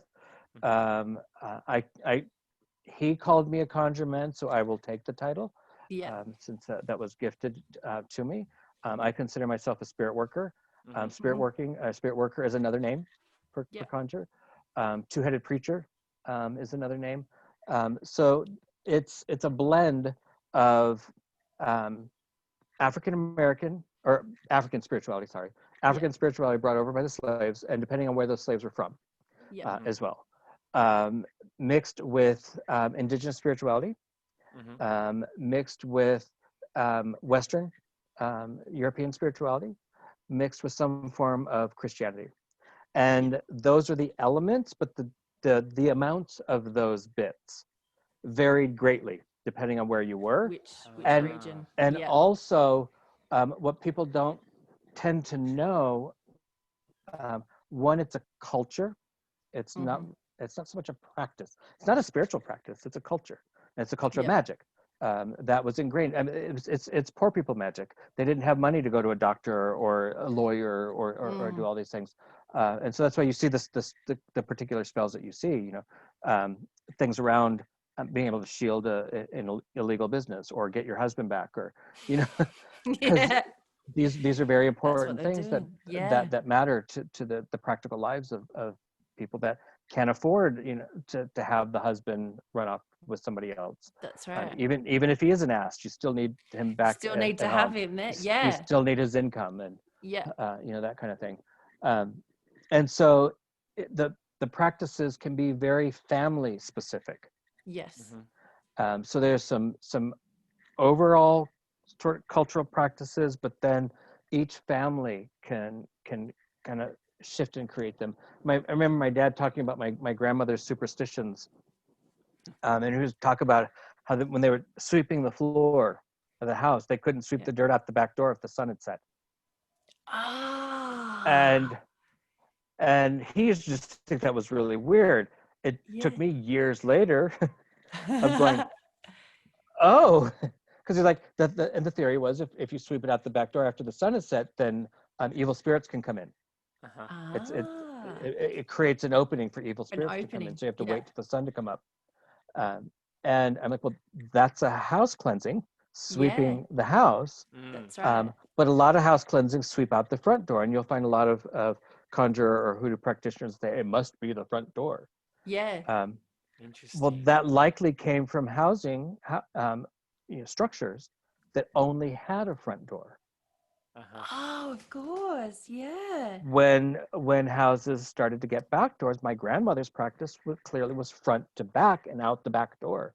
Because where do you kick things out? You don't kick them out the front door where the neighbors are going to see you. That's right. It's all out the back. This is Southern, so everyone's watching you. You're not going to kick. Everybody knows everything. You're not kicking the problems out the front door. You're going to kick the problems out the back door where no one can see. And so you'd sweep it out the back door, but not after the sun had set. Because that would leave it open. So that's fascinating. I love it. American folk magic is a much better overarching.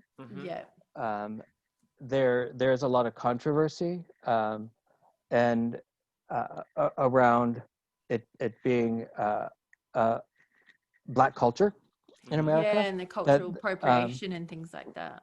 Right, and a lot of it came from the African slaves that were brought here, but that wasn't the entire piece of the puzzle. And it was a lot of it was just poor folks. And poor folks sharing what they know, and you know, it's if you're poor and your neighbor's poor, regardless of what your skin color is, and you've got a sick baby or something, and you know an herb that might work, you may teach that to that person. And so these things get, you know, passed through different families and such. And so it gets picked up and gets intermixed. My dad and my uncle had stories. It was always the old Indian woman. Now, I'm pretty sure it was never the same woman. Just an old Indian woman. I never got names. But one, my dad talks about a healing that he got when he was deathly ill. And he says that he was in the hospital and the woman's son was in the bed next to him, and she would come and feed him, and my dad wasn't allowed to eat. And he was laying in the bed, and he's a little kid, so he's just starving to eat something. And so he said she came one day and gave him this old moldy peanut butter and jelly sandwich, and he just ate it down. He was thinking, you know, this you know, woman treating him badly, giving him this moldy peanut butter and jelly sandwich.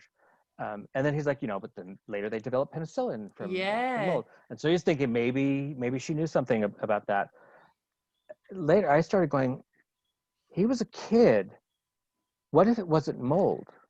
What if she was giving him herbs and things on the sandwich, but a peanut butter and sandwich so that a kid would eat hide it? Hide the taste. Right. And so who knows? It may not have been what he thought it was. Thought it was, yeah. And my uncle, wart spells were a big thing, Yeah. apparently. And he was like this old Indian woman. It's like, you want to get rid of those warts? And he said, yeah. And so she's like, well, you got to steal an old dirty dish rag from your mother, and you have to steal it. You can't ask for it.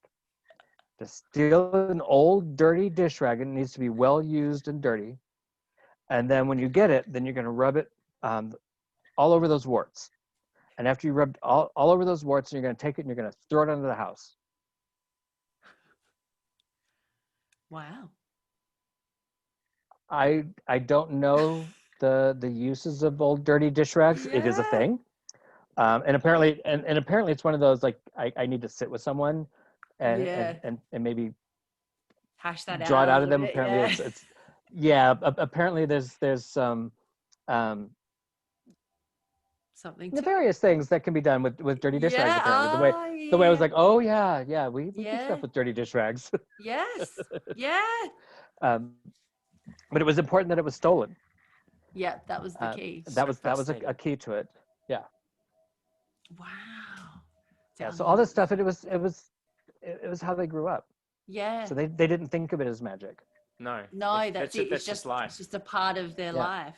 Yeah. And I think that's something that we miss a little bit sometimes with modern witchcraft or paganism or whatever, is that we see it sometimes as something separate, or like a set time when we need to do this or do that, whereas it just needs to be just life, like you were saying with your daily practices and things like that. It's just your life, right?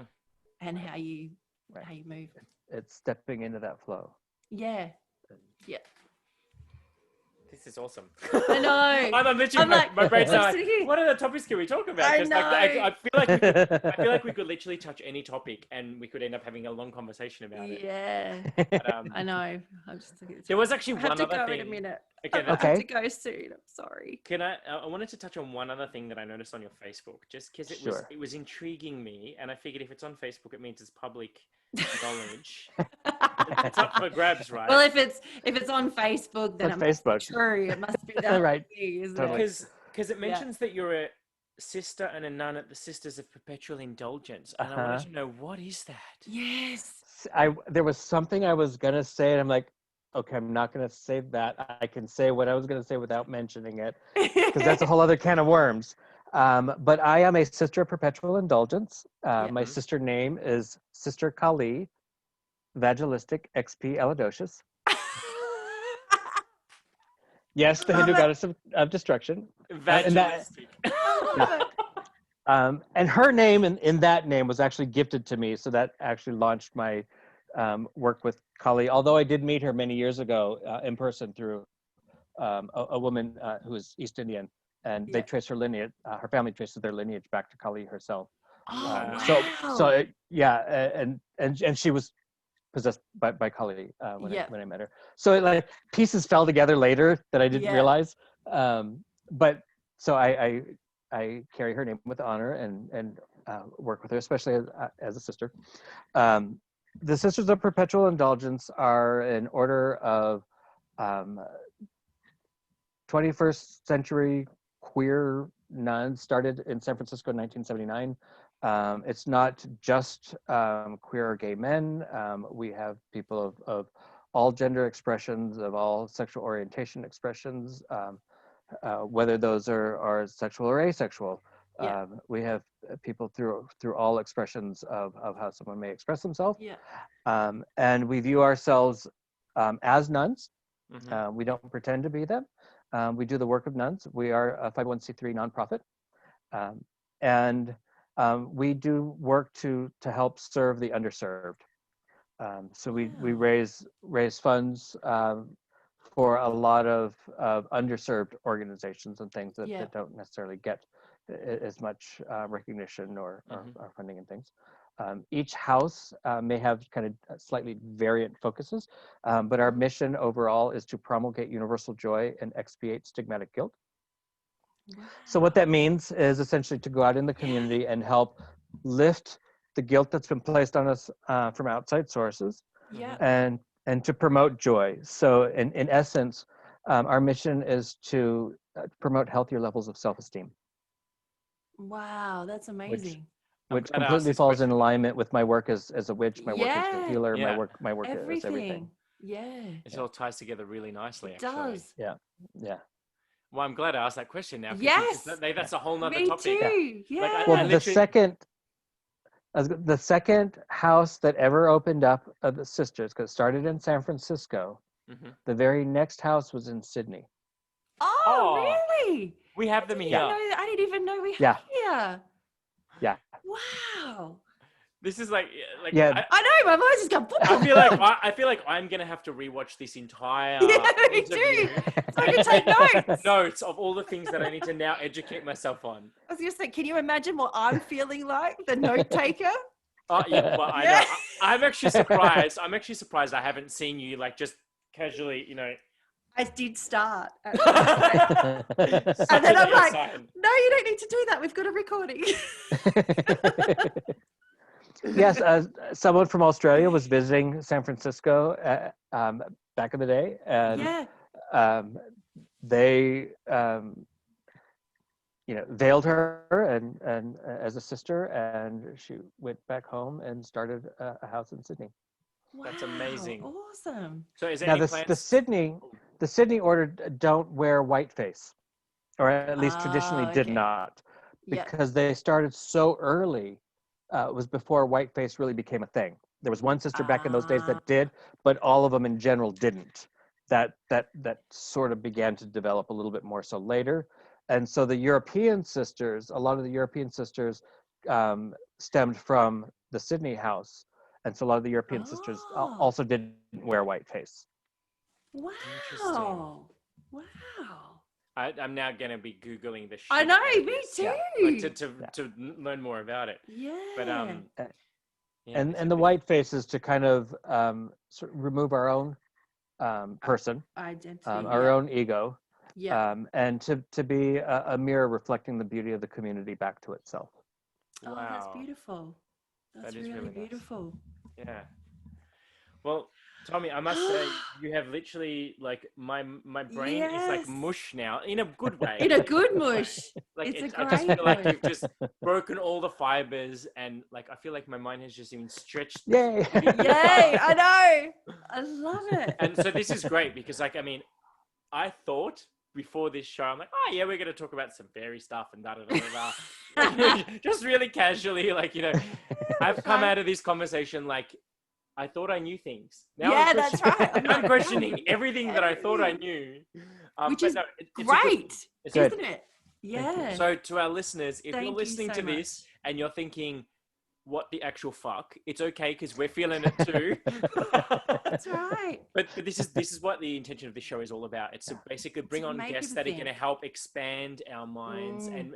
and make us realize that there's so many different ways that we can observe spirit, source, universe, Yeah. whatever we want to call it, and how we can express that. And in the work that you do, in the daily practices, in the way that we honor self and honor source. So like I just want to thank you like from the bottom of my heart that this Definitely. conversation has been amazing. Yes. Thank you. And now I'm Thank actually you so, kicking so myself. much. I'm kicking myself because when we first started chatting on Facebook, the intention was because I randomly stumbled across the Unnamed Path when I was listening to podcasts.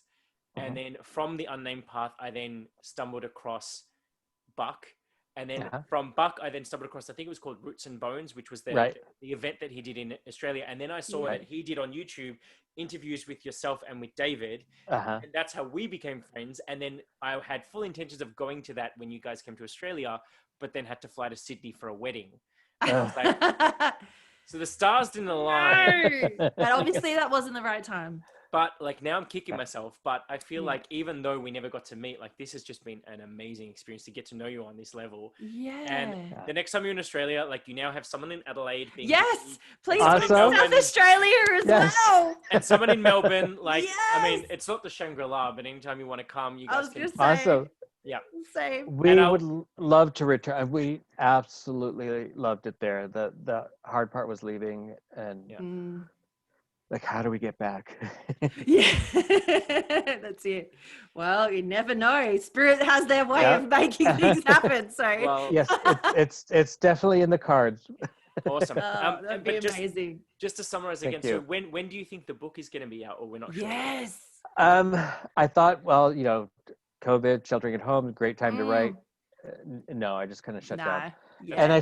And I've stalled on a chapter on Cain. I kind of have the retelling, but I'm the passion hasn't fully welled up. Yeah. Because really what I'm trying to do is just be a storyteller. I'm not trying to write truth. I'm just trying to but Yeah. I'm supporting it with a lot of research. Mhm. And so I have the research to support where I want to go. Now I need the passion that's going to tell the story. Yep. To get there. And I'm pulling Cain out of the murder story. And I think that's why I'm Wow. really stalled, is because that's what I It's was a ingrained big with thing. as a kid. And so I don't want to blow the whistle on where it's going, but No. I got some stuff from my friend who's Yazidi, and how the Yazidi see that story. I'm like, that's the piece I was missing. Yes. Awesome. I had all this Cool. Gnostic stuff that kept hinting. Yeah. I'm like, But not oh, quite I'm there, but I can't. I'm like, I can't pull it together. It's missing something to pull it together. And my friend Alian was like, well, you want to know what the Ziti say about it? I'm like, yes. And that pulled it together. So now I just need to find the passion of the storyteller to tell the story. And there's been so much that's been going on. I was going to say, with the shop and everything, you've had lots happening. Yeah. And a lot. I was trying to work on securing my employment since November, and going, okay, I need an income. It's hard to write when I'm thinking about how this time that I'm writing, I'm not making an income. Yes. So Definitely. So clearing that up, and so now and that's why I'm doing the Mesopotamian course, is to try to revive the passion. Yeah. And I just ordered 3 books last night on Amazon. I know Amazon's like the den of evil, but we live in the mountains. So you got to take what you can get. Yeah, it's an hour. That's the one thing that. Oh, sorry. Go on. I was gonna say it's a little over an hour for us to drive into town, one way. Yeah, my husband actually said to me, because since we've been in lockdown since March, like there's the first, like I moved into this house on the 28th of February, and then we went pretty much straight into lockdown in Melbourne, and I haven't left. Like we're still in severe lockdown. So like at one stage he wanted my Amazon login so he could log into Amazon Prime.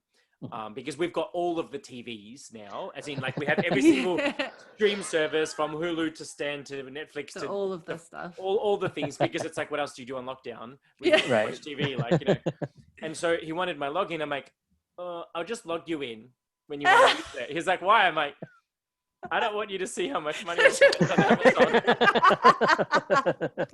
Because like that's what I've been doing, is I've been buying and I've been sharing it with Vicky. Like every time I get a new deck of tarot cards or a new book by another author or whatever it is, or this microphone. I was going to say the microphones and things.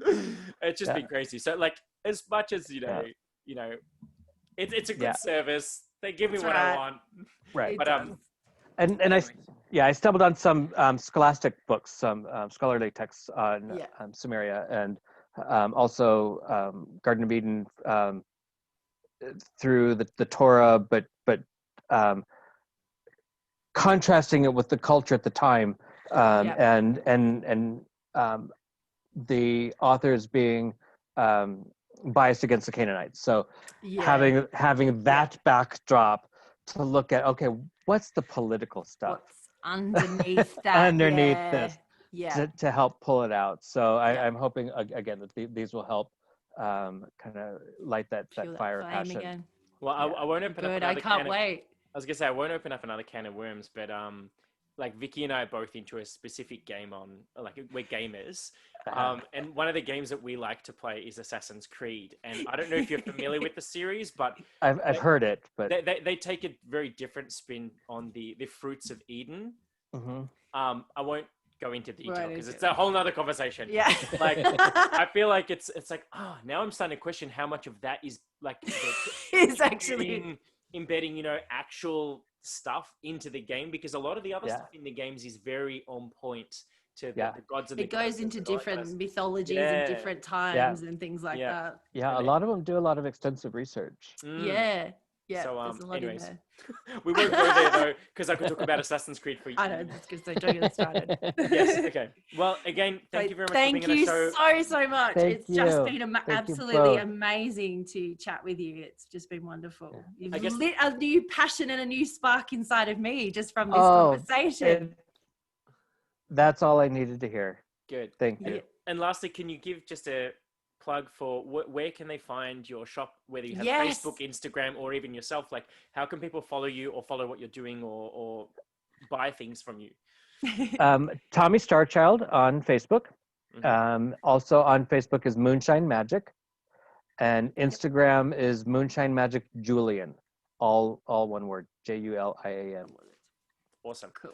Well, thank And you. I'm not quite set up for online sales yet, so a website will be coming later. Yep. Yeah. I'm having to, like I just started, and just came up with this direction late August. So Awesome. We're just really now, grabbing all it together. so those pieces of the puzzle will be coming, but Instagram and Facebook, Moonshine Magic, Then be able Facebook, to find and what comes Moonshine up as- Magic Julian on Instagram, and it'll all develop from there. Awesome. Perfect. Beautiful. Thank you. Well, thank you very much so once again. much. Thank you. Blessings. And we'll post links in the actual write up for the episodes. Anyway, Brilliant. we've been talking for 3 hours total. So this is going to be like a mini series of Tommie StarChild. That's right. I love it. Nice. Awesome, guys. Well, thanks for tuning in, and we'll speak to you guys all real soon. Thank you. Bye. Blessings.